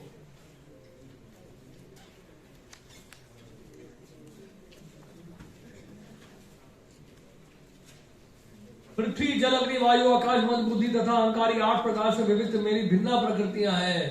तो पूरी सृष्टि इसी से तो बनी हुई है। तो भगवान कह रहे हैं मेरी भिन्ना प्रकृति है और उनकी भिन्ना प्रकृति है ये। तो उसमें अगर आपको एंजॉय बनना है तो क्या करना पड़ेगा? उनके साथ कोऑपरेट करना पड़ेगा। कोऑपरेट करने का मतलब क्या है? ये प्रश्न उठता है। कोऑपरेट करने का मतलब है कि उनकी आज्ञा का पालन करना। आज्ञा का पालन कहां करें, कैसे करें? भगवद गीता में दिया, पढ़ो। भगवान ने ह्यूमन मैनुअल दिया हुआ है, इसलिए हमें भगवद गीता, ताकि इसको पढ़कर हम समझ सके भगवान हमसे क्या चाहते हैं। और अगर वो हम ऐसा करेंगे तो फिर आप देखिए संसार में किसी चीज की कमी नहीं होगी। ये सो कॉल्ड जो इकोनॉमिक प्रॉब्लम है 1 मिनट में, 1 झटके में खत्म हो जाएगा। पृथ्वी इतना अनाज देने लग जाएगी, इतना उत्पादन शुरू हो जाएगा कि आप पृथ्वी में किसी चीज की कमी नहीं होगी। लेकिन जहां भगवान के विरुद्ध जाते हैं और जो ओनर है, जो प्रोप्राइटर है, उनके अगेंस्ट जाते हैं, तो क्या होगा? पृथ्वी आपको सपोर्ट नहीं करेगी। क्योंकि पृथ्वी किसकी है? उनकी है, हमारी नहीं है। तो इसलिए बहुत केयरफुली इसको समझना है बातों को। हमारे वेदांत सूत्र में भी दिया जन्मादि यस्यतः। जन्मादि यस्यतः का मतलब क्या होता है? वेदांत सूत्र का वाक्य है, कोड में दिया हुआ है। बेसिकली इसका मतलब ये है, यहां पर भगवान की डेफिनेशन दी। कोई प्रश्न पूछ सकता है what is the definition of God? ऐसे इंग्लिश में कहते थे generator, operator and destroyer, God का फुल फॉर्म। वो भी सही है। और यहां पे क्या बताया है? Definition God means from whom creation, sustenance and destruction of the manifested universes arises। तो यानी कि जिससे सृष्टि होती है, जिससे क्या होता है? पालन होता है, और जिससे संहार होता है। ऐसे व्यक्ति को क्या कहा जाता है? भगवान। तो 10वें अध्याय में अगर आप चलेंगे, 10वें अध्याय का 8वां श्लोक, जिसमें भगवान ने स्पष्ट बता दिया है, बिल्कुल स्पष्ट, इससे स्पष्ट और कहीं नहीं मिलेगा आपको जितना कि भगवत गीता में मिलेगा। भगवत गीता इसलिए क्या, देखिए क्या है, श्री वेद व्यास जी ने देखिए वैदिक शास्त्र में लिखी है, उसमें तो बेसिकली 1 बिलियन वर्सेस है टोटल। उसको पढ़ने के लिए पता नहीं कितना आपको लाइफ बिताना पड़ा, एक जीवन काल में तो होगा ही नहीं, 50-60 साल की उम्र में कहां पढ़ पाओगे तो, राइट। तो फिर समझे कैसे फिर वैदिक शास्त्रों का एसेंस क्या, सार क्या है? 4 वेद है, 18 पुराण है, 108 उपनिषद है, पता नहीं क्या क्या है, इतनी सारी शाखाएं। अब पढ़ पढ़ के कई लोग कंफ्यूज हो जाते हैं, बोलते हैं इस पुराण में ये दिया, उस पुराण में ये दिया है। तो इसलिए ये भगवत गीता भगवान कृष्ण ने बोली, जो कि क्या है, सभी उपनिषदों का सार है। It's the essence of all the वैदिक लिटरेचर्स। तो भगवान कृष्ण गीता में बता रहे हैं वो सारी बातें हैं जो हो सकता अन्य शास्त्रों में ना हो, और वो सब कुछ है भगवत गीता में जो अन्य शास्त्रों में है। तो basically this is the essence of all वैदिक लिटरेचर्स। अगर आप श्रीमद् भगवत गीता पढ़ लेंगे तो आपको वैदिक शास्त्रों का जो एसेंस है वो समझ में आ जाएगा। तो 10th चैप्टर 8th वर्स में चलिए, जैसे भगवान कृष्ण क्या कह रहे हैं। ये जो बात है ये भगवान कृष्ण के अलावा कोई नहीं बोल सकता। क्यों नहीं बोल सकता है? क्योंकि भगवान कृष्ण ही बोला है, सीधी सी बात। और कोई नहीं बोल सकता, क्यों? क्योंकि भगवान कृष्ण ने बोला है। बोल सकते हैं, हम दोहरा सकते हैं, लेकिन हम लोग ये नहीं बोल सकते हैं कि जो ये बोल रहे हैं। क्या बोल रहे हैं? अहम सर्वस्य प्रभो मत्तः सर्वं प्रवर्तते इति मत्वा भजन्ते मां बुधा भाव समन्विता। मैं समस्त आध्यात्मिक तथा भौतिक जगतों का कारण हूं। आप दोहराइए मेरे साथ, मैं समस्त आध्यात्मिक तथा भौतिक जगतों का कारण हूं। प्रत्येक वस्तु बुद्धि से उद्भूत है। जो बुद्धिमान या भलीभांति जानते हैं वे मेरी प्रेमा भक्ति में लगते हैं तथा हृदय से पूरी तरह मेरी पूजा में तत्पर होते हैं। तो बुद्धिमान व्यक्ति कौन है? जो ये जान लेता है कि भगवान ही, कृष्ण ही आध्यात्मिक भौतिक जगत के कारण है। तो जान लिया मैंने, तो उनकी सेवा करनी है। आपको पता चल गया भाई अंबानी वो इंडिया का रिचेस्ट आदमी है, तो क्या करोगे आप? पता चल गया उसके संपर्क में आ गए तो क्या करोगे आप? पता नहीं क्या क्या करोगे आप, आगे पीछे घूमोगे, ये लाओगे वो लाओगे, नहीं। किसी ना किसी तरह से संपर्क बन जाए उनके साथ तो उनकी खूब डट के सेवा करोगे। सबको भूल जाओगे आप, सबको भूल जाओगे आप, सबको भूल जाओगे, अपने परिवार वालों को, रिश्तेदारों को, मित्रों को, सबको भूल जाओगे। अंबानी के आते देखोगे नहीं दाएं बाएं। बात सही कि नहीं है कि नहीं? बात सच्ची। तो इसी तरह से अगर भगवान कृष्ण का पता चल जाए आपको तो सोच के देखिए फिर क्या होगा। उनकी जब सेवा करोगे तो क्या होगा, इसका अंदाजा नहीं लगा सकते। तो इस तरह से भगवान बता रहे मैं ही आध्यात्मिक और भौतिक जगत का कारण हूं। I am the source of material and spiritual world. Everything emanates from me. मुझसे सब कुछ उत्पन्न होता है। इससे क्लियर क्या होगा बताइए आप? इससे और कुछ भी क्लियर नहीं है। इससे पहले हम देवी देवताओं के बारे में जाने और चर्चा करें, ये श्लोक आप अपने मन में उतारो। ये जो भगवत गीता में बताया कि मैं ही आध्यात्मिक और भौतिक जगत का कारण हूं, इस श्लोक से सारे डाउट क्लियर हो जाते। अगर भगवत गीता पे आपको फेथ है, भगवान कृष्ण की वाणी पे फेथ है। देखिए मैंने पहले ही बताया था कि भगवत गीता को समझने का जो क्या है, इसकी समझने की योग्यता क्या है, क्वालिफिकेशन क्या है। भगवान कृष्ण गीता में अर्जुन को बोल दिया भक्तोसी में सखा चेदी रहस्य में ये तद उत्तमम। हे अर्जुन, क्योंकि तुम मेरे भक्त हो, क्योंकि तुम मेरे मित्र हो, इसलिए मैं तुम्हें गीता का रहस्य बता। ले तो अगर हम चैलेंजिंग मूड में हो गए, ये कैसे बोल सकते हैं भाई मैं वो आध्यात्मिक और भौतिक जगत का कारण, मुझसे सब कुछ उत्पन्न हुआ है, क्योंकि मैं ही कृष्ण हूं, मुझ में भगवान में कोई अंतर नहीं है। फिर अगले दिन दांत में दर्द होता है तो डेंटिस्ट के पास जाते हैं। ये क्या बात है? तो इस तरह से इसको समझना है। तो देखिए क्या है, भगवान की सृष्टि बड़ी अद्भुत है। भगवान ने कितना बढ़िया नेचुरल आरू सिस्टम बनाया। देखिए समुद्र का खारा पानी मीठा हो जाता है, सूर्य के भाप से, सूर्य की रोशनी से, सूर्य के प्रकाश से एवापोरेशन होता है, बादल बनते हैं, बादल से वर्षा होती है, वही समुद्र का खारा पानी जो मीठा हो जाता है कि नहीं? आरओ सिस्टम, आरओ जब आया इंडिया में तो बड़ी तारीफ कर रहे थे हम। हमारे घरों में जी आरओ लगा हुआ है जी, प्योर सेफ ड्रिंकिंग वाटर। अरे जमा हुआ पानी कभी प्योर और फ्रेश होता है क्या? आज तक हमने प्योर वाटर देखा ही नहीं ना। पानी तो वो होता है जो बहते हुए नदी में मिले, बहते हुए नदी का जो पानी है वो होता है सबसे प्योर। जमा हुआ पानी कभी प्योर नहीं होता है। जमा हुआ पानी तो तालाब में होता है, कुंड में होता है, वो ताजा नहीं होता है। क्या करें, लेकिन फिर भी अपने आप को खुश करने के लिए बोल देते हैं it's very very pure, natural है, आरओ सिस्टम है। तो उसकी तो बड़ी तारीफ कर दी हमने। अरे जो सृष्टि के प्रारंभ से, सृष्टि जब से चली आ रही है तब से जो नेचुरल आरओ सिस्टम चल रहा है, उनकी तो तारीफ कभी की नहीं हमने। कैसे वो समुद्र का खारा पानी मीठा करके भेज रहे हैं हमें, उसके बारे में सोचा भी नहीं आज तक हमने। हाँ, इतना जो कंट्रीब्यूशन कर दिया, उसी पानी को हमने पोल्यूट कर दिया। भगवान ने सृष्टि बनाई, आपने शहर बनाया। भगवान ने जल बनाया, आपने प्रदूषण बनाया। भगवान ने वायु दी आपको और आपने वायु खत्म कर दी, प्रदूषण फैला के। गाड़ियों में से फू फू फू करके धुआं फेंक फेंक के, गाड़ियों के पीछे में से गैस निकाल निकाल के हवा को बिल्कुल गंदा कर दिया। और दिल्ली शहर में ऐसा हो गया है कि आप सांस नहीं ले सकते। भागवत हमारे शास्त्रों में लिखा हुआ कि कलयुग जैसे जैसे बढ़ेगा, लोग जंगल की तरफ भागेंगे शहर छोड़कर। वो समय आएगा, आप देखिएगा। शास्त्र कभी गलत नहीं होते। शास्त्र में भविष्यवाणी दी गई है कि ऐसा समय आ जाएगा कलयुग में, लोग शहरों को छोड़ के जंगल की तरफ बढ़ेंगे। दुर्भाग्य की बात है, जंगल भी नहीं बचे, वो जाएंगे कहां पे? ये सुनने वाली बात। जंगल के सारे पेड़ काट दिए भैया आपने, पेड़ काट काट के फ्लाईओवर बना दिए, कंक्रीट बना दिया सारा जंगल। ये जंगल है, कंक्रीट जंगल है। वृक्षों को काट दिया, 50,000 से ऊपर पेड़ काटे गए दिल्ली में आपके मेट्रो बनाने के लिए। तो जंगल ही खत्म कर दिया आपने, तो मंगल कहां से होगा?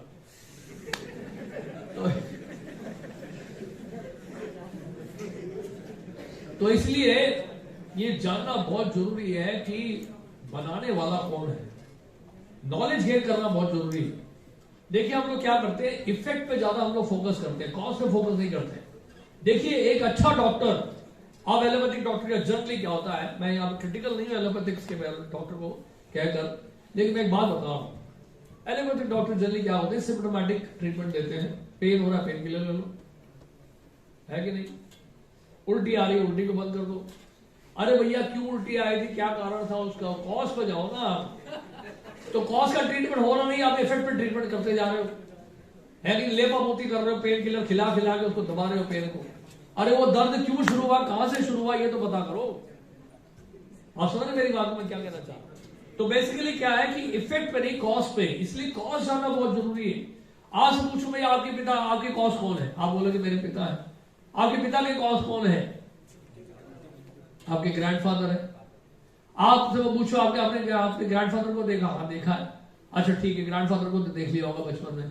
आपने अपने ग्रेट ग्रैंडफादर को देखा है? हाँ देखा है। कहां देखा है? फोटो में है? कहीं तो देखा है, फोटो में देखा है। यानी कि बेसिकली आप इफेक्ट हो, आपके पिता कॉज है, और आपके पिता इफेक्ट है, और उनके पिता क्या है, कॉज है। उनके पिता इफेक्ट है और उनके जो पिता है वो कॉज है। ऐसे करते करते करते जाओ, भगवान कृष्ण तक पहुंचो। तो भगवान कृष्ण कॉज है, वो supreme cause of all causes है। उनका कोई कॉज नहीं है, वो इफेक्ट नहीं है, वो क्या है, supreme cause of all causes.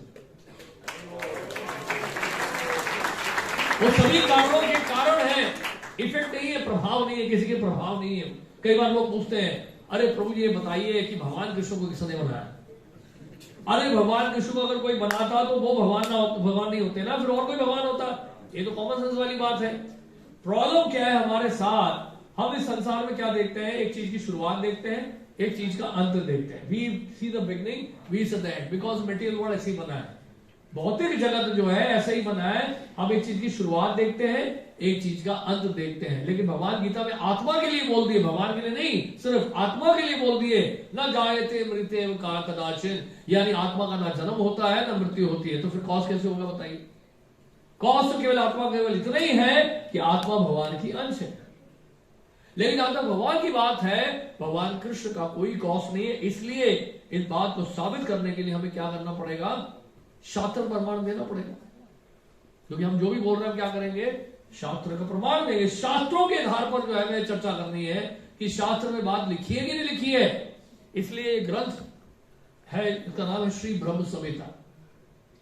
ये जो ब्रह्म संहिता ग्रंथ है, ये सृष्टि के प्रारंभ में ब्रह्मा जी ने बोली और हमें गुरु परंपरा के द्वारा प्राप्त हो रही।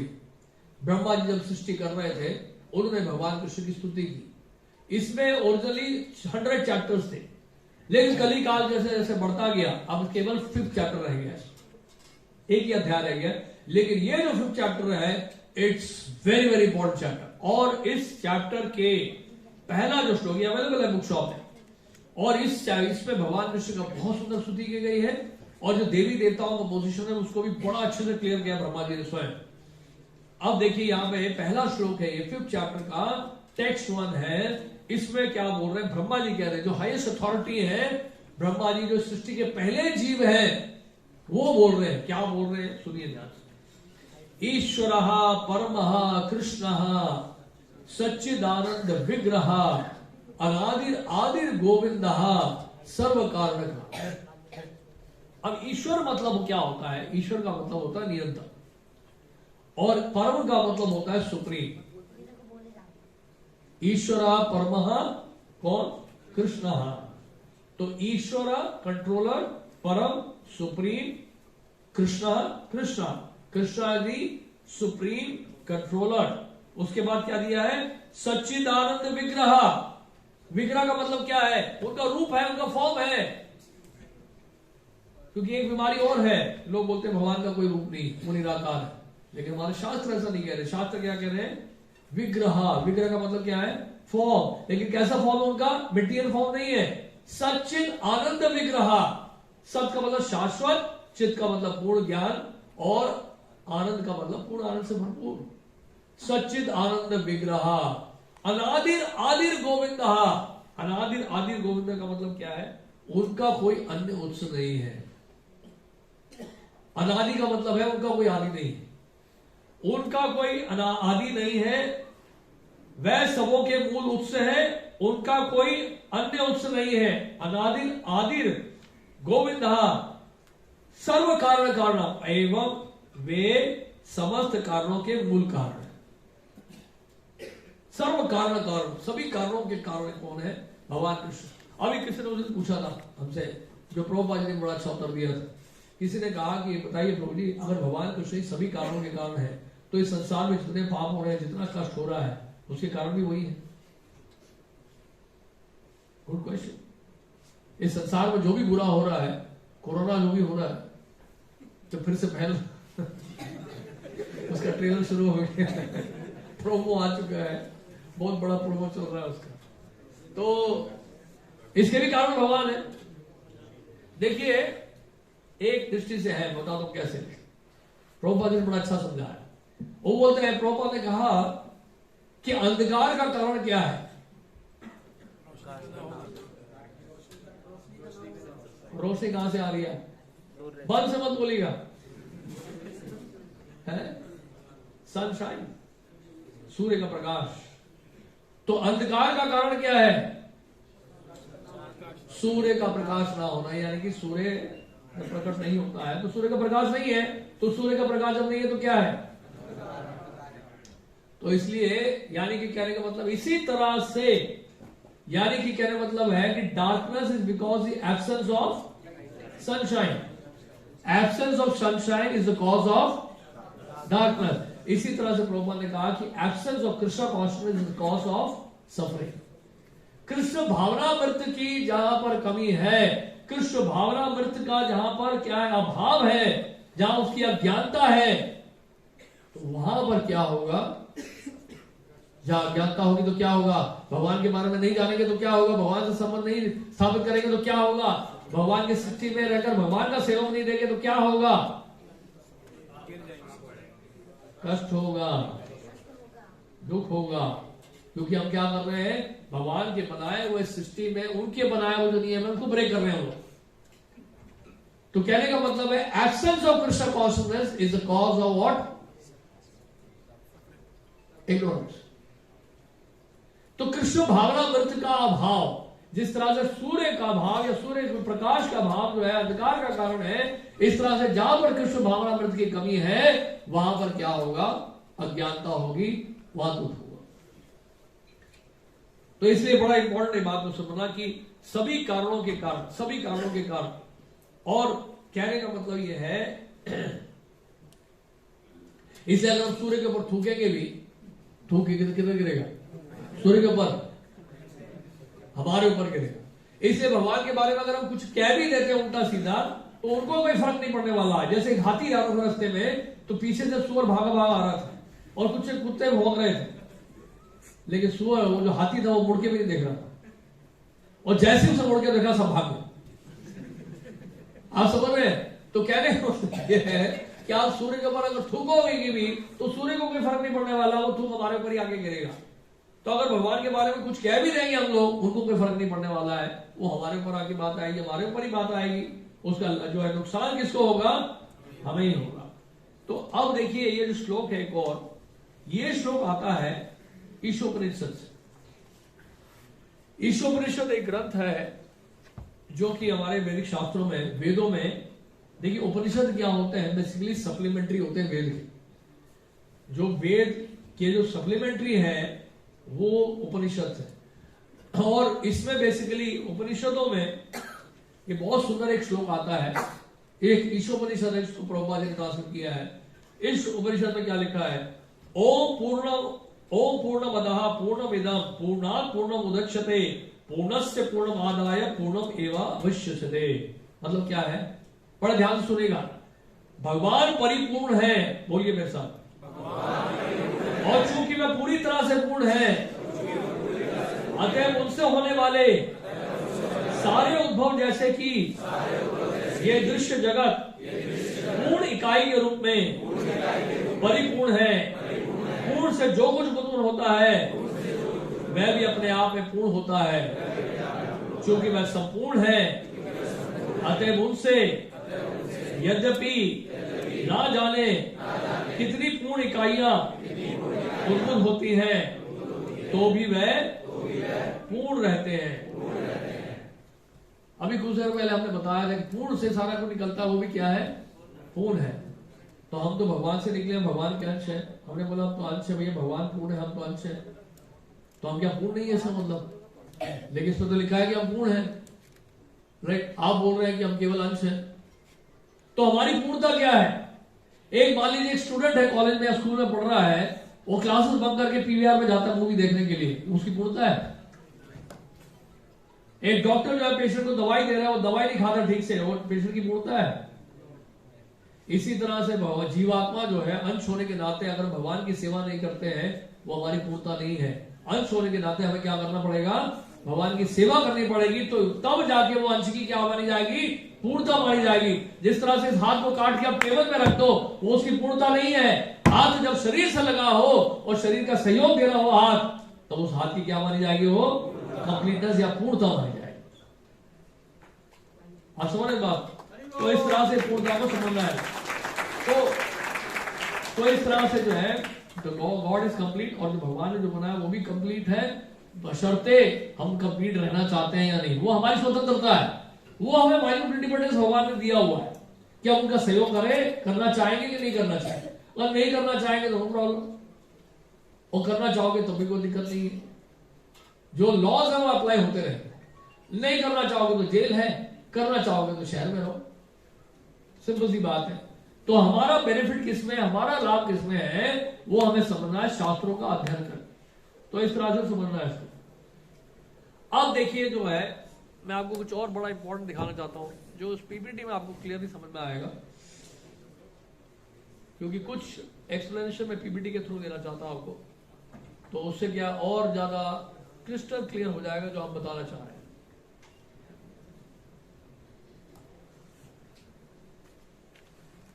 प्रोजेक्टर ऑन किया हुआ है? ऊपर है दीपक? नहीं, दीपक है? हरे कृष्णा? नहीं, एनीवे ठीक है, लेट्स वेट। तो यहां पर देखिए भगवान पर जो विश्वास नहीं करते हैं उनको क्या कहा जाता है? और भगवान को जो निराकार बोलते हैं वो नास्तिक है, आस्तिक है? बताइए। वो भी नास्तिक है, वो भी नास्तिक है। देखिए, अगर मैं कहूं कि हमारे प्रभु जी जो बैठे हैं, सामने बैठे हुए हैं, अमित यादव जी बैठे हैं और वो केमिस्ट है बाय प्रोफेशन मान लीजिए, और मैं कहता हूं कि कोई आकार ही नहीं, ये मैं इनको अप्रिशिएट कर रहा हूं या इंसल्ट कर रहा हूं?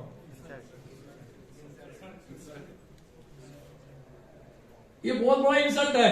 अगर मैं कहूं कि भैया इनका कोई आकार ही नहीं है और ये केमिस्ट है, ये तो दोनों कॉन्ट्राडिक्टरी स्टेटमेंट है, राइट? हम बोले कि भगवान कृष्ण ने गीता को उपदेश दिया, उनका कोई फॉर्म नहीं, तो ये क्या है? बहुत बड़ा इंसल्ट है। अगर मान लीजिए कोई आप बुक लिख रहे हो और ऑथर का नाम ही ना लिखा जाए,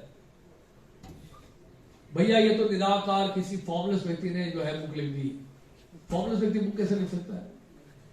तो इसलिए बेसिकली निराकार बोलना ही, भगवान को निराकार बोलना ही जो है व्यक्ति जो है ऐसे पता चलता है कि वो भी निराकार है। अब देखिए यहां पर बहुत सारे स्लाइड्स हैं, मैं सारे स्लाइड मैं बेसिकली रन थ्रू कर रहा हूं आपके लिए, सिर्फ बताने के लिए कि बेसिकली भगवत गीता में क्या दिया है। अब देखिए ये 12वां अध्याय का पहला श्लोक है, आप देख सकते हैं, खोल के देख सकते हैं, जिसमें अर्जुन ने प्रश्न पूछा है भगवान कृष्ण से। 12वें अध्याय का पहला श्लोक देखिए,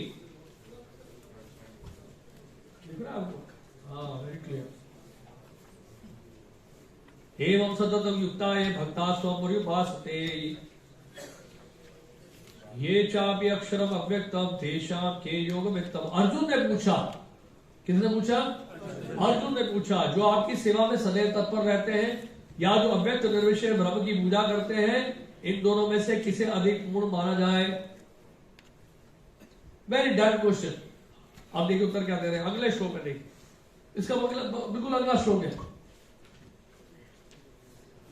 श्री भगवान वाचा, डायरेक्ट भगवान आंसर दे रहे हैं, मयि आवेशे मनो ये मां नित्ययुक्त उपासते श्रद्धया पर्योपेता अस्ति मे युक्ततमो मतः।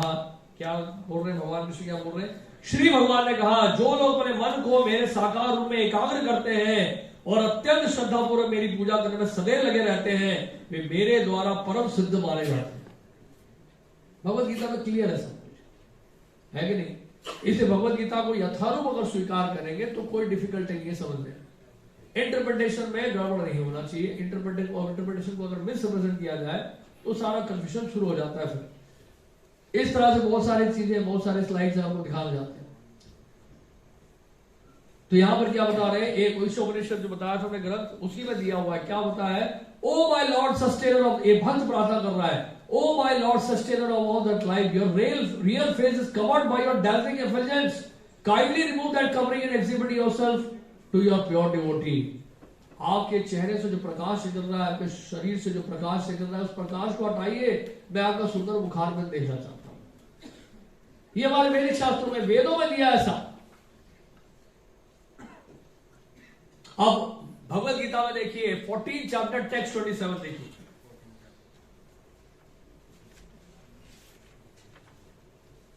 Chapter text 27। ब्रह्मणो ही प्रतिष्ठाहम् अमृतस्वाय शाश्वतस्य च धर्मस्य सुखस्य एकांतिकस्य च। और मैं ही निराकार ब्रह्म का आश्रय हूं, जो अमर्त अविनाशी तथा शाश्वत और चरम सुख का स्वाभाविक पद है। तो निराकार, देखिए निराकार ब्रह्म ज्योति जो है भगवान के शरीर से ही निकलती है। जैसे सूर्य से सूर्य का प्रकाश, सूर्य से क्या निकलता है? सूर्य का प्रकाश निकलता है। प्रकाश से सूर्य नहीं निकलता है, लाइट से बल्ब नहीं निकलता है, बल्ब से लाइट निकलता है, राइट? जो फ्रेग्रेंस है फूल से निकलता है, फूल से फ्रेग्रेंस निकलता है, फ्रेग्रेंस से फूल नहीं निकलता है। पावर हाउस से बिजली आती है, बिजली से पावर हाउस नहीं आता है, ठीक है? तो निराकार ब्रह्म ज्योति किससे निकल रही है? भगवान कृष्ण से। तो एक दृष्टि से सही है कहना कि भगवान कृष्ण निराकार भी है, लेकिन ये गलत है कहना कि भगवान कृष्ण निराकार ही है, वो गलत है। तो भगवान की पूर्णता क्या है? भगवान की पूर्णता है भगवान साकार है और निराकार भी है। लेकिन निराकार ब्रह्म ज्योति का जो सोर्स है वो क्या है? भगवान का साकार रूप। जिस तरह से लाइट का सोर्स क्या है? सन। ठीक है, क्लियर? अब तो क्लियर हो गया ना आपको? आप देखिए, तो यहां पर ये बताया गया। अब इसमें बहुत सारे देखिए, ये एग्जाम्पल मैं दिया था अभी सनलाइट का, फ्लावर फ्रेग्रेंस का दे दिया आपको। ये पेंटिंग है और ये आर्टिस्ट है। पेंटिंग किसे बनाया? अपने आप बन गया, नहीं, आर्टिस्ट ने बनाया है। ये फ्लूट कौन बजा रहा है? साउंड सुनते हो, म्यूजिक सुनते हो, बड़े बड़े म्यूजिशियन से सुनते हो, म्यूजिक सुनते हो, पूछते नहीं आप कौन बजा रहा है? या ऐसे फ्लूट में से निकल गया हरिप्रसाद चौरसिया जी है, फ्लूट की आवाज सुनी, अरे हरिप्रसाद चौरसिया निकल रहे फ्लूट में से, देखो यार। तबले की आवाज है, तबला का आवाज सुनकर, तबला सुनकर, वाह देखो उस्ताद जाकिर हुसैन निकल रहे तबले के अंदर से। ऐसा होता है। तो यही लोग, इस तरह के लोग जो होते हैं, बेवकूफ लोग होते हैं, वो यही बोलते हैं, राइट? बड़ी बड़ी बिल्डिंग्स है, तो आर्किटेक्ट डिजाइन कर रहा है, उसके पीछे कोई व्यक्ति है, इंसान है, जीता जागता इंसान है, जिसका फॉर्म है, जिसका रूप है। फादर से सन निकले या सन से फादर निकला है? फादर से सन या सन से फादर? क्रिएशन क्रिएटर से होता है या क्रिएटर से क्रिएशन होता है? क्रिएशन होता है, उसमें क्रिएटर निकलता नहीं। अब उपनिषदों में क्या दिया देखिए, स इक्षता तत् तेजो असृजाता, the supreme lord saw and his power sent for the creation. उपनिषदों में दिया है कि भगवान ने क्या देखा और सृष्टि हुई थी। स एवं लोकम असृजाता, तो सुप्रीम आत्मा, the super soul glances upon his own energy, अपनी दृष्टि, अपनी शक्ति पर भगवान ने क्या डाली? दृष्टि डाली। दृष्टि, ग्लैंस किया। दृष्टि का मतलब क्या है? दृष्टि कौन डालेगा? जिसकी आंखें होंगी। लेकिन भगवान की आंखें कैसी है? हमारी आंखों जैसा नहीं है जिसमें कैटरैक्ट हो जाता, मोतियाबंद। भगवान को मोतियाबंद नहीं होता, भगवान कभी चश्मा नहीं पहनते हैं, है कि नहीं? तो सबसे बड़ा डिफरेंस ये भी है कि भगवान चश्मा नहीं पहनते हैं, हम चश्मा पहनते हैं। हमें मोतियाबिंद हो जाता है, भगवान को मोतियाबिंद नहीं होता है, क्योंकि भगवान की जो आईज है वो क्या है? स्पिरिचुअल है। क्या है? स्पिरिचुअल, मटेरियल नहीं है। तो इस तरह से इसको समझना है, ऐतरेय उपनिषद में दिया है। अब देखिए, कई बार पूछते हैं, ये भी एक समस्या है, अरे वेदों में भगवान कृष्ण के बारे में कहां दिया हुआ है? अरे वेदों में कृष्ण के बारे में ही दिया हुआ है, वेदों में कहां नहीं दिया हुआ है पूछो। तो ये अथर्ववेद का भाग है, कुमार टापनी उपनिषद, इसमें तो डायरेक्ट भगवान कृष्ण के बारे में ही दिया है। मैं पढ़ नहीं रहा, सिर्फ दिखा रहा हूं, सिर्फ आपके जानने के लिए है। ये भी उसी अथर्ववेद का एक श्लोक है, डायरेक्ट भगवान कृष्ण के बारे में जिसमें दिया है। ये वेदों में है, अथर्ववेद में है। गोविंदम है, थोड़ा गोविंदम लिखा, गोविंदम मृत्युर भिवेति। और जितने भी और धर्म है, मेजर रिलीजन से, भले बाइबल हो, कुरान हो, कुछ भी हो, सब में जो है भगवान के रूप में बारे में लिखा हुआ। आपको पता है, कुरान में आप मानेंगे नहीं, कुरान में यहां तक लिखा हुआ है, Allah is blackish and he sits on golden throne. पता आपको कुरान में लिखा हुआ है? वो और ही स्वीकार करेंगे बात को, लिखा है क्या है कुरान में लिखा हुआ है? Allah is blackish and he sits on golden throne. अरे निराकार होगा तो गोल्डन थ्रोन में कैसे बैठेंगे? और ब्लैकिश कैसे बोल दिया फिर? समझ रहे आप? तो इस तरह से लिखा है, देखिए, eyes of the Lord, Bible में लिखा, years of the Lord with the finger of God, Allah face, Allah eyes. और क्या प्रूफ चाहिए आपको बताइए? God appears before Abraham in human like form. और भगवत गीता में तो भरा पड़ा है ये, तो और बाइबल कुरान से बता रहे हैं आप। अब देखिए, भगवान का रूप जो है मटेरियल नहीं है। कई बार वैदिक शास्त्रों में ऐसी बातें बोल दी जाती हैं तो लोग कंफ्यूज हो जाते हैं, अगर उसको हम ठीक सोर्स से नहीं समझेंगे। ऐसे ये श्लोक है, He has no feet or hands, yet he is the swiftest runner. हाथ पांव नहीं है फिर भी तेज भागते हैं, ये कैसे समझे हम? तो बिना सही जगह से सुने आप उसको कभी समझ नहीं सकते हैं। And can grasp anything, though without eyes or ears, he sees and hears. कान नहीं है, आंखें नहीं है, फिर भी सुनते हैं और देखते हैं। Nobody knows him, कोई उनको नहीं जानता है, yet he is a knower, फिर भी वो ज्ञाता है। तो अब आखिर में लाइन में क्या लिखा देखिए आप, तब आहुर अग्रयम पुरुषम पुराणम, लिखा कि नहीं? पुरुषम का मतलब क्या है? पुरुष यानी कि व्यक्ति, यानी कि जिसका फॉर्म है। Sages describe him as the supreme original personality of Godhead. इसका मतलब क्या है? उपनिषद में जो लिखा है, यजुर्वेद का ये श्लोक है, श्वेतात्र उपनिषद का, इसका मतलब ये है कि doesn't have material form, he has got spiritual form. उनके मटेरियल आइज नहीं है, मटेरियल हैंड्स नहीं है, मटेरियल लेग्स नहीं है, उनके स्पिरिचुअल हैंड्स है, स्पिरिचुअल आइज है, स्पिरिचुअल लेग्स है। और उन लेग्स और हैंड से वो क्या होता है? बड़ी तेजी से स्विफ्ट आगे बढ़ते हैं। समझ रहे आप? और ये तो हमने बताया कि ब्रह्म संहिता से श्लोक आपको पढ़ के सुनाया। अब ये भी है, देखिए, ये भी सुनते हैं कई बार जी, वेदों में, यजुर्वेद में दिया है न तस्य प्रतिमा अस्ति, यानी उनकी कोई प्रतिमा नहीं है, उनका कोई स्वरूप नहीं है, उनका कोई रूप नहीं है। वेदों में दिया है, कई सारी बातें ऐसे वेदों में है, कंफ्यूज आते हैं लोग। तो उसका मतलब क्या है? ऊपर दिया है इसका मतलब। न तस्य प्रतिमा अस्ति का मतलब है उनके कोई बराबर नहीं है, उनके कोई समान, उनके कोई इक्वल नहीं है, उनके कोई सिमिलर है। न तस्य प्रतिमा अस्ति।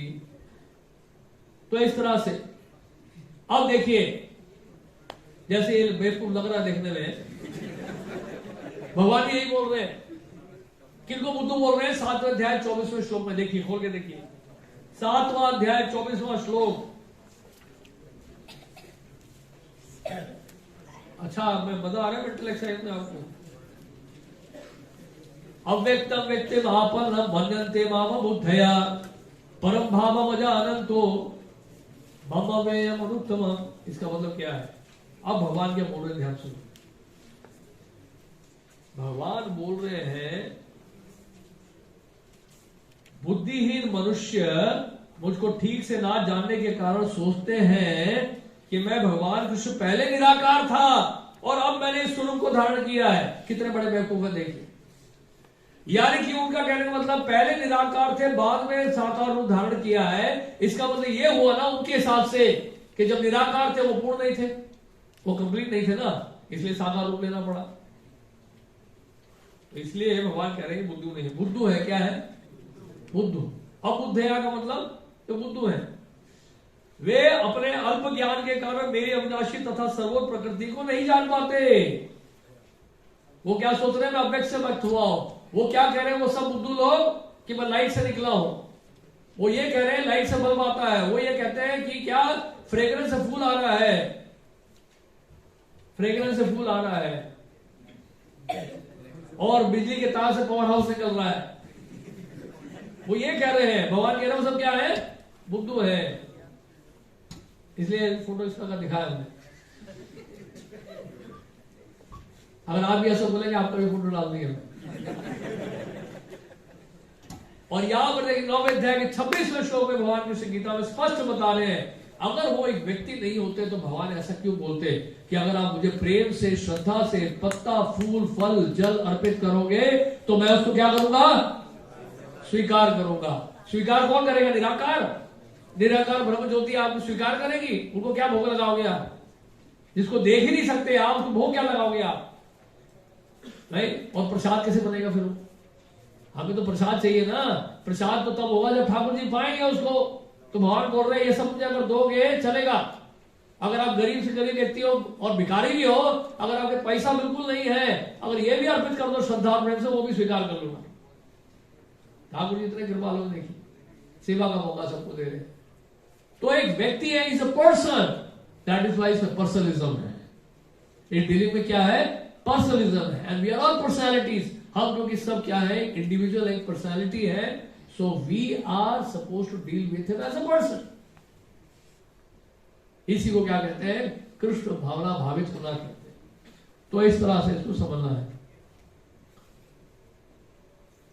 तो इस तरह से बहुत सारे श्लोक हैं इसमें।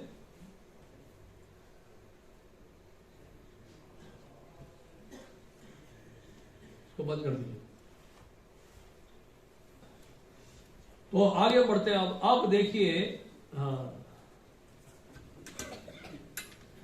अब आपको मैं एक चीज बताना चाहता हूं। अब प्रश्न उठता है कि सोल, सुपर सोल और गॉड में क्या डिफरेंस है? भगवान के बारे में तो सुन लिया, आत्मा के बारे में सुन लिया, ये परमात्मा क्या होती है ये बताइए आप। परमात्मा को कैसे समझे? कौन है परमात्मा? परमात्मा सुना है शब्द? देखिए परमात्मा जो है, आइए बताते हैं। एक गांव में पहली बार ट्रेन आया, तो एक सरकारी स्कूल था, और विद्यार्थियों को बोला आप जानते हैं हमारे गांव में ट्रेन आने वाला है आज शाम को, तो आप 3 विद्यार्थियों को भेजा जाएगा, आप पता लगाएं ट्रेन देखने में कैसा लगता है। तो पहले विद्यार्थी गए, जीत मनोहर प्रभु गए, और ट्रेन को देखा, उन्होंने दूर से देखा और देखा कि उसमें से लाइट निकल रही है इंजन में से। लाइट देख के बड़े खुश हो गए, इतने खुश हो गए कि भाग के आ गए जल्दी, पूरा देखा ही नहीं। और टीचर ने पूछा कैसे लगता है भैया ट्रेन, बताओ। तो जीत मनोहर प्रभु ने कहा कि सर ट्रेन लाइट है। अब ये बात बताओ कि इन प्रभु जी ने बोला ट्रेन लाइट है, वो सही है या गलत है?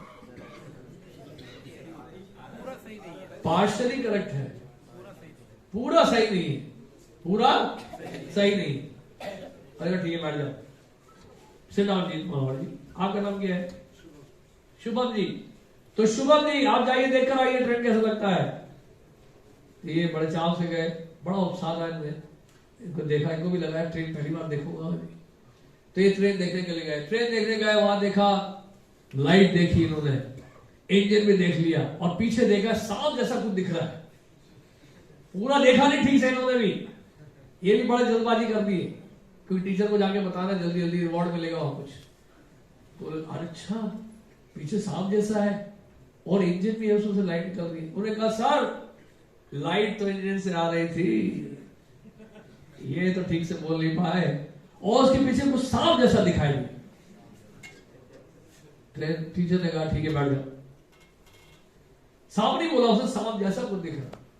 तो टीचर ने कहा ठीक, अब ये बताइए सही है गलत है? पार्शली करेक्ट है, पूरा करेक्ट नहीं, उससे बेटर है, पहले वाले से थोड़ा बेटर है। तीसरा स्टूडेंट गया, तीसरा स्टूडेंट ने कहा कि भैया चलो को मैं अभी पीछे छोड़ता हूँ, मैं थोड़ा और अच्छा स्टडी करके आऊँ। इसका मतलब ये है, अलग अलग बात बोल रहे हैं कि ट्रेन के लिए, इसका मतलब ठीक से पढ़ के नहीं आए, ठीक से देख के नहीं आए ये लोग। आपका नाम क्या है? कार्तिक जी। तो कार्तिक जी गए कार्तिक के महीने में, ये कार्तिक के महीने में था, ये ट्रेन आया था पहली बार। कार्तिक का महीना बड़ा ऑस्पिशियस होता है। तो वहां पे ट्रेन आया, और ट्रेन को देखकर ये बड़े उत्साहित हो गए, और देखा रहे बाप रे लाइट आ रही है उसमें से। और यार इंजन में देखा, और पीछे देखा, यार उसने बोला था, शुभम ने बोला था कि सांप जैसे दिखता है, सांप कैसे हो सकता है? थोड़ी देर और रुक जाता हूँ। थोड़ा प्लेटफॉर्म की तरफ ट्रेन आ रही थी, ट्रेन को देखा, अरे बाप रे, पीछे तो इतने सारे कंपार्टमेंट्स, कोचेस हैं, उसमें भी लोग बैठे हुए हैं, और ये तो ट्रेन पूरा भरा हुआ है, इतने सारे लोग, इतनी लंबी ट्रेन, इतने सारे कोचेस। अच्छा ये सब मिलके ट्रेन बनता है। तो गया वापस और टीचर को बताया सर लाइट भी है, इंजन भी है, इंजन में ड्राइवर भी है, और पीछे कंपार्टमेंट्स भी है, कोचेस भी है। मैंने देखा पीछे कम से कम 15-20 कंपार्टमेंट्स हैं, ये सब मिलके ही ट्रेन बन रहा है। Very good Kartik, thank you very much, तालियां बजाइए इनके लिए। तो कार्तिक को फर्स्ट प्राइज मिल गया, सेकंड प्राइज शुभम को मिला, थर्ड प्राइज जीत मनोहर को। तो पहला व्यक्ति क्या है, वो पार्शियली करेक्ट है। जो कार्तिक जो ढूंढ के लाया वो क्या था, वो इज वाज परफेक्ट। तो बेसिकली इसी तरह से भगवान के बारे में जो अंडरस्टैंडिंग है, वो रियलाइजेशन जो होता है, वो केवल भक्तों को होता है। That is a complete understanding. और जो परमात्मा का अंडरस्टैंडिंग कौन सा है? इंजन, लाइट और कुछ कुछ बीच में दिख रहा है, पूरा नहीं दिख रहा है। और जो थर्ड रियलाइजेशन किसका है, लास्ट वाला बिल्कुल, वो किसका, जो लाइट आ रही है, यानी कि भगवान कृष्ण के जो स्वरूप से जो ज्योति निकलती है, उसका रियलाइजेशन क्या है, वो सबसे नीचा है। ये गलत नहीं है, लेकिन वो इनकम्प्लीट है, पार्शियल है। तो ये अब देखिए परमात्मा को समझेगा। ये है श्लोक 8वां अध्याय 61वां श्लोक, ए चैप्टर टेक्स्ट 61 में चलिए। ए chapter text 61।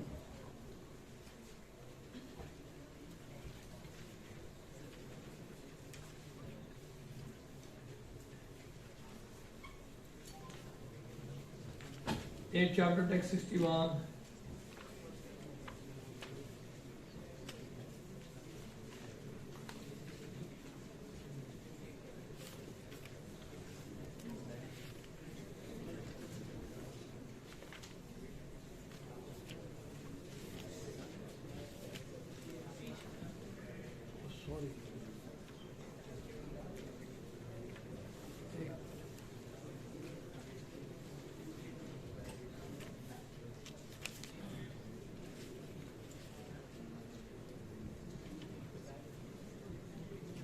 I'm sorry, 18 chapter है, 8 चैप्टर गलती से बोल दिया आपको मैंने। 18 chapter text 61, 18 chapter text 61, 18 chapter text 61।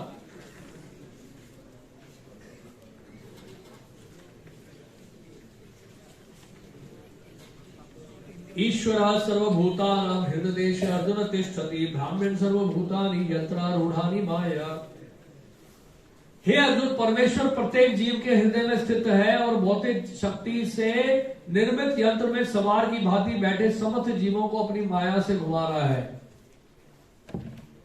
तो हृदय में जहां बैठे हैं भगवान, वो है परमात्मा। और उनका साइज भी बताया गया है, द साइज ऑफ थंब। अंगूठे का जो साइज है उसके साइज के अनुसार कहां पर है, where the heart is located, हृदय देश मतलब हार्ट के रीजन।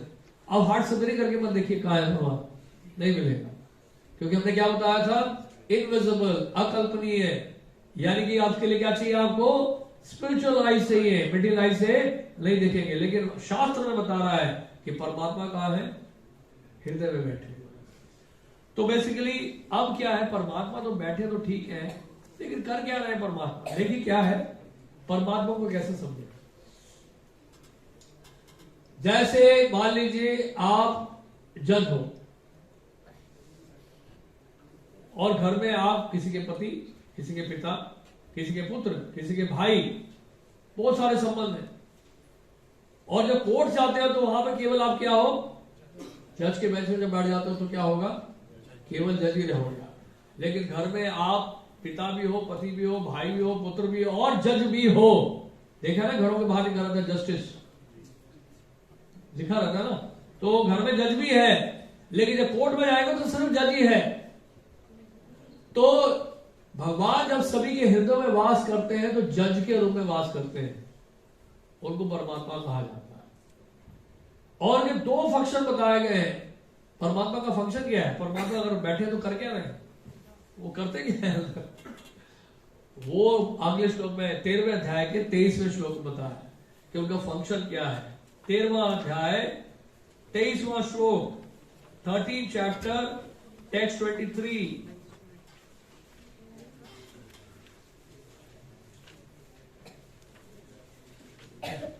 उपद्रष्टा अनुमंता च भर्ता भोक्ता महेश्वरा परमात्मेति चापि उक्तो देहिस्मिन् पुरुषः परा। तो उसका अनुवाद है, जो तो भी इस शरीर में एक अन्य दिव्य भोक्ता है, जो ईश्वर है, परम स्वामी है और साक्षी तथा अनुमति देने वाले के रूप में विद्यमान है, और जो परमात्मा कहलाता है। तो जज का कार्य क्या है, जज होने के नाते कार्य क्या है भगवान का, परमात्मा के रूप में वो अनुमंता है, उपद्रष्टा यानी कि ओवरसियर एंड परमिटर। साक्षी है, उपद्रष्टा है, वो अनुमति देने वाले हैं और साक्षी, वो हमारे सारे कार्यकलापों को देख रहे हैं। छुप के कुछ भी कर लो आप, सृष्टि के किसी भी कोने में, इस पूरे ब्रह्मांड के किसी भी कोने में कहीं भी छुप के कुछ भी कर लो, भगवान चूंकि आपके साथ में है, अंदर बैठ के सब देख। आप जाओ राधा पार्षदी के सामने बोलो कि मुझे मिल जाए, मैं तो केवल आपसे केवल आपकी सेवा ही चाहता हूं, मैं आपकी कैसे सेवा कर सकता हूं। लेकिन अंदर अंदर मन ही मन में आप कुछ और मांग रहे हो, लड्डू पेड़ा मिले, ये मिले, वो मिले, पैसा मिले। तो परमात्मा अंदर बैठे, अच्छा बेटा बाहर में तो बड़े बड़े बड़े प्रार्थना कर रहे हो, अंदर क्या चल रहा है मैं जो अंदर यानी कि जो चल रहा है वही मिलेगा। बाहर से पानी मांग रहे हो और मन से जो है परमात्मा देख रहे हैं कि मन से आप परमात्मा क्या मांग रहे हो, दूध मांग रहे हो, तो दूध ही सामने आएगा, पानी नहीं आएगा। आप समझ रहे इस बात को। तो जज होने के नाते हमारे हर कार्यकलापों के ऊपर, हर कार्यकलापों पर उनकी नजर है, वो साक्षी है, वो देख रहे हैं हम क्या कर रहे हैं। तो इसलिए उनको पता है कि हमने करोड़ों करोड़ों जन्मों पहले भी क्या किया, वो एक एक एक्टिविटी को रिकॉर्ड कर चुके हैं, देख चुके हैं, साक्षी है, उनसे कोई बच नहीं सकता। वो है सबसे बड़े विटनेस, वो है सबसे बड़े जज। तो और दूसरा क्या उनका कार्य क्या है? परमिटर, यानी कि अनुमति देने वाले। अनुमति देने वाले, आप कुछ भी कर लो, जब तक उनकी अनुमति नहीं होगी तब तक वो कार्य करने ही होगा। भगवान कृष्ण 18वें अध्याय के 14वें श्लोक में कर्म का 5 कारण बताया है। कर्म करने के 5 कारण अभी कर्म के सेक्शन में बताएंगे आपको। कर्म का 5 कारण बताया है, उसमें सबसे जो अंतिम कारण बताया है भगवान कृष्ण ने, और वो कारण क्या बताया? परमात्मा।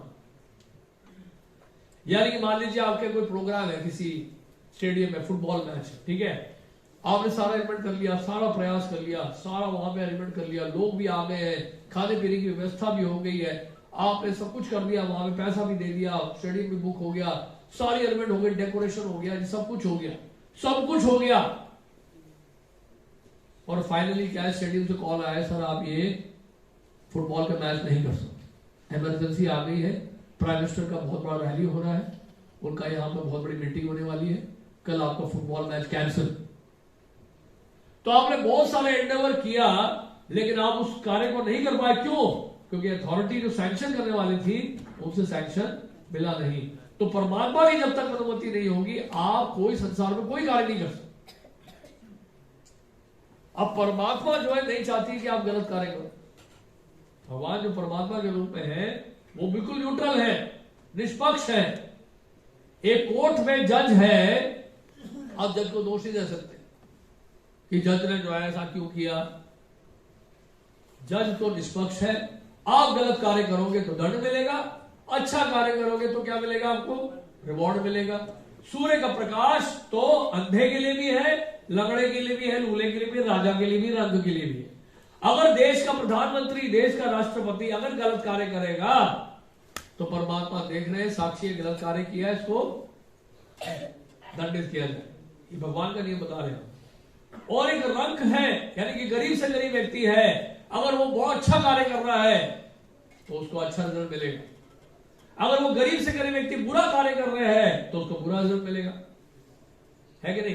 तो इस तरह से भगवान निष्पक्ष है। यानी कि क्या मतलब, सूर्य का प्रकाश अगर मल मूत्र में भी पड़ता है तो उसको भी शुद्ध करता है। तो जज जो है बेसिकली निष्पक्ष है, इसलिए जज को हम दोष नहीं दे सकते कि हमारे साथ ऐसा क्यों हुआ, हमारे साथ ऐसा क्यों हो रहा है। जज तो केवल जजमेंट दे रहा है, आपने जो किया वो आपको मिल रहा है। अब आप पूछ सकते हैं भैया भगवान इसके लिए अनुमति देते ही क्यों है? हमने पहले भी बताया कि अनुमति इसलिए दी जाती है क्योंकि हमारा हट है, हमारी स्वतंत्रता है। भगवान मना कर रहे नहीं करे, इसलिए कोई भी जब गलत कार्य करना होता है, आप देखिए हृदय के अंतर्गत से कहीं ना कहीं आवाज आती है, यार मत कर। कहीं ना कहीं आपसे जो है आपका इनर कॉन्शियसनेस बोलेगा कि don't do this, this is wrong, ये मत करो। लेकिन आप फिर अपना थॉट लगाते हो, साइड में हो जाओ भैया, मेरे को करने दो, गेट आउट, डोंट डिस्टर्ब। ठीक है भैया कर लो।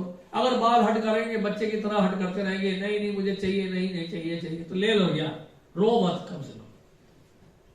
तो इसलिए बेसिकली भगवान है, क्योंकि हमने बताया ना अंश है भगवान के, तो माइन्यूट इंडिपेंडेंस हमारे पास है। तो आंशिक स्वतंत्रता क्योंकि है, उस स्वतंत्रता का प्रॉब्लम क्या है? स्वतंत्रता का मतलब ही होता है कि उसको आप यूज भी कर सकते हो या मिस यूज भी कर सकते हो। ऐसे इंडिपेंडेंस का कोई मतलब ही नहीं। सरकार ने बताया कि ट्रैफिक सिग्नल है, ये ट्रैफिक लॉज है, ये है वो है, लेकिन आपके पास इंडिपेंडेंस है। ठीक है जी, मैं तो फिर भी चलाऊंगा हाई स्पीड में, चलाओ। ऊपर कैमरा लगा हुआ है, साक्षी है कैमरा। यहां का परमात्मा कौन है? ट्रैफिक लॉज, जब ट्रैफिक सिग्नल्स में जब जाते हैं, सड़क पर जाते हैं, तो वहां परमात्मा कौन है? कैमरा है। तो पीछे से आ जाता, ऑनलाइन ही आ जाता आपको आजकल तो है कि नहीं? तो वो आपका दुश्मन नहीं है, वो कैमरा आपका दुश्मन नहीं है, जो दिखाई दिया वो दे दिया आपको बस। तो इसी तरह से परमात्मा है। परमात्मा ज्ञानवंता, उपद्रष्टा है, ओवरसीयर है, परमिटर है। तो इस तरह से हमें समझना है। तो कहने का मतलब है जज को ब्लेम नहीं किया जा सकता है कि जज ने हमारे साथ ऐसा क्यों किया। जज तो केवल आपके कार्यकलाप के अनुसार आपको डिसीजन दे रहा है। और अब देखिए भगवान गीता में क्या कह रहे हैं, ये भौतिक प्रकृति के बारे में क्या कह रहे हैं। लास्ट में वर्ष ले रहा हूं, उसके बाद अगले सेशन में और आगे बढ़ेंगे। 9 चैप्टर 10th वर्ष।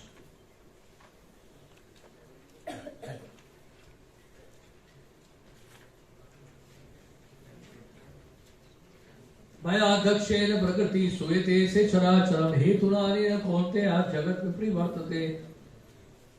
हे कुंती पुत्र, ये भौतिक प्रकृति मेरी शक्तियों में से एक है और मेरी अध्यक्षता में कार्य करती है। अध्यक्षता का मतलब क्या है? अधि अक्ष, अधि का मतलब नीचे और अक्ष का मतलब आंखें। भगवान कह रहे हैं भौतिक प्रकृति मेरी आंखों के नीचे है। अब भगवान कह रहे हैं मेरी अध्यक्षता में ये प्रकृति कार्य कर रही है। इसका मतलब क्या है? प्रकृति भगवान से बड़ी है या नीचे? राइट? तो प्रकृति, भगवान कह रहे हैं मेरी अध्यक्षता में कार्य कर रही है, इसका मतलब प्रकृति भगवान के नियंत्रण में है। Very simple. और यहां पे क्या बताया है? तो बेसिकली अगर हम देखा जाए तो हम भी ईश्वर है। बोले थोड़ी आपने क्या बोल दिया? पहले तो हमने आप बोला कि हम बोल रहे हैं ईश्वर है। यस, क्योंकि भगवान परम ईश्वर है तो उनके अंश होने के नाते हम भी एक छोटे ईश्वर है, सैंपल ईश्वर है। हम लोग छोटे छोटे ईश्वर, मिनी ईश्वर। हम लोग मिनी ईश्वर है। एक डिपार्टमेंट कंट्रोल कर लेंगे, एक कंपनी चला लेंगे, एक फैक्ट्री चला लेंगे या एक देश चला लेंगे, नहीं, एक बड़ा लोन मैनेज कर लेंगे, तो हम भी छोटे छोटे ईश्वर होंगे नहीं। लेकिन कोई कहे अरे प्रभु जी जानते नहीं अनंत कोटि ब्रह्मांड हमारे नियंत्रण में चल रहा है, मिलियंस एंड बिलियंस यूनिवर्स हमारे अध्यक्षता में कार्य कर रहे हैं, आप जानते नहीं हमको, तो वो स्वीकार नहीं किया जाएगा। क्योंकि वो बात जो है केवल भगवान कृष्ण ही बोल सकते हैं कि मेरे अध्यक्षता में प्रकृति कार्य कर रही है। मैं नहीं बोल सकता हूं। क्यों नहीं बोल सकते हैं? क्योंकि वही प्रकृति का जब कॉल आता है तो आप अपने आप को रोक नहीं पाते हैं। उसको कहते हैं नेचर्स कॉल। नेचर कॉल जानते हैं ना, सुबह सुबह आता है। कुछ लोग समझे कि नहीं समझे? सब लोग हंस नहीं रहे, इसलिए पूछ रहा हूं।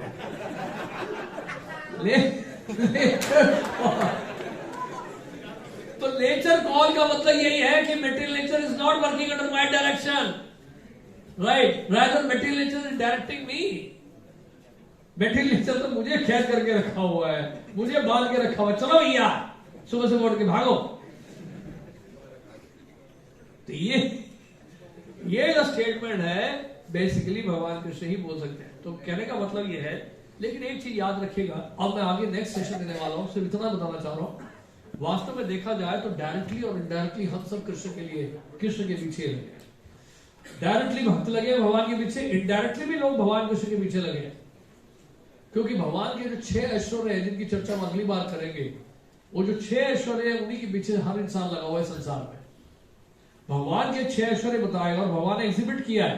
भगवान जब इस पृथ्वी में आए और उन्होंने जब लीला की, वो 6 साढ़े के 6 ऑपुलेंसेस उन्होंने एग्जिबिट किए और उन्हीं ऑपुलेंसेस के पीछे हम लोग भाग रहे हैं संसार में। तो देखा जाए तो इनडायरेक्टली सभी कृष्ण के पीछे भाग रहे हैं। आप समझ रहे हैं? तो इसको हम लोग अगली बार समझेंगे और इतना कह के विराम देते हैं। समय हो गया है। 1-2 प्रश्न ले सकते हैं, 1-2 साथ नहीं, एक ही हो सकता।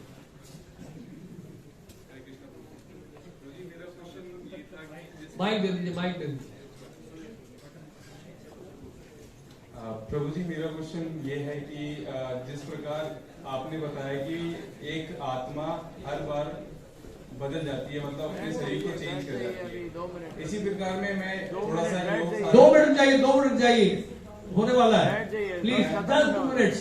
मैं प्रभु जी योग साधक हूँ। हमारे में समाधि का बहुत रूप बताया जाता है, तो मैं जानना चाहता हूँ कि समाधि पाद में जाने के बाद क्या आत्मा उसी ब्रह्मांड में रहती है या सीधा प्रभु के समक्ष होती है? देखिए, डिपेंड करता है योग साधना में आप कहां तक पहुंचे। समाधि का मतलब क्या है समझिएगा। पहले तो योग का मतलब समझिए। अकॉर्डिंग टू भगवद गीता, योग का मतलब है कि we are in connection with the Lord by service.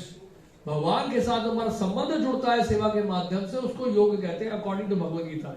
और 6ठे अध्याय के जो 47वां श्लोक है, यानी कि लास्ट वर्स है भगवद गीता का 6 चैप्टर का, उसमें भगवान कृष्ण क्लियरली बता दिया है कि सर्वश्रेष्ठ योगी कौन है?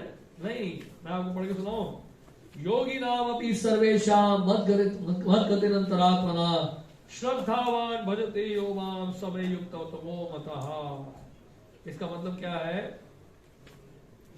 इसका मतलब सुनिए, और समस्त योगियों में से जो योगी अत्यंत श्रद्धा पूर्वक मेरे प्राण है, अपने अंतःकरण में मेरे विषय में सोचता है और मेरी दिव्य प्रेमा भक्ति करता है, वह योग में मुझसे परम अंतर रूप में युक्त रहता है और सबों में सर्वोच्च है। यही मेरा मत है। This is according to Bhagavad Gita. तो सर्वश्रेष्ठ योग, ये तो योग आसन है, लेकिन ये योग जो भगवान ने गीता में बताया, इसका मतलब है कि सर्विस कनेक्शन आपका जो भगवान के साथ है उसको योग कहते हैं। तो समाधि की अवस्था बेसिकली क्या अवस्था है? जिसमें आपकी समस्त इंद्रियां जो हैं, यहां तक कि आपका मन, आपकी बुद्धि, आपकी वाणी, सब भगवान की सेवा में लगी हुई। That is a perfect state of समाधि। और समाधि में योगी जो परमात्मा का दर्शन करता है हृदय के अंतःकरण में, और भक्त जो है वो तो भगवान का डायरेक्ट दर्शन करता है। डिफरेंस ये। तो उस योग साधना में थोड़ा और आगे बढ़ना पड़ेगा। अष्टांग योग से हमें भक्ति योग की तरफ बढ़ना है। अष्टांग योग में परमात्मा का दर्शन करता है योगी, लेकिन जो भक्त है वो तो डायरेक्ट भगवान का दर्शन करता है। जैसे कि हमारे कार्तिक जी ने किया, उन्होंने लाइट भी देखी, इंजन भी देखा, और उन्होंने सारे कोर्सेज भी देखे, तो वो हमें देखा। ठीक है, Hare Krishna. Thank you very much. अभी एक अनाउंसमेंट है, सुन लीजिए, अनाउंसमेंट सुन लीजिए। हरे कृष्णा। सो आप सभी का धन्यवाद। 9 बजे तक आप यहीं पर ही टिके हुए हैं। कई लोग जा रहे हैं, धीरे धीरे फिसल रहे हैं, लेकिन आपके लिए बहुत जरूरी अनाउंसमेंट ये है कि नेक्स्ट सेशन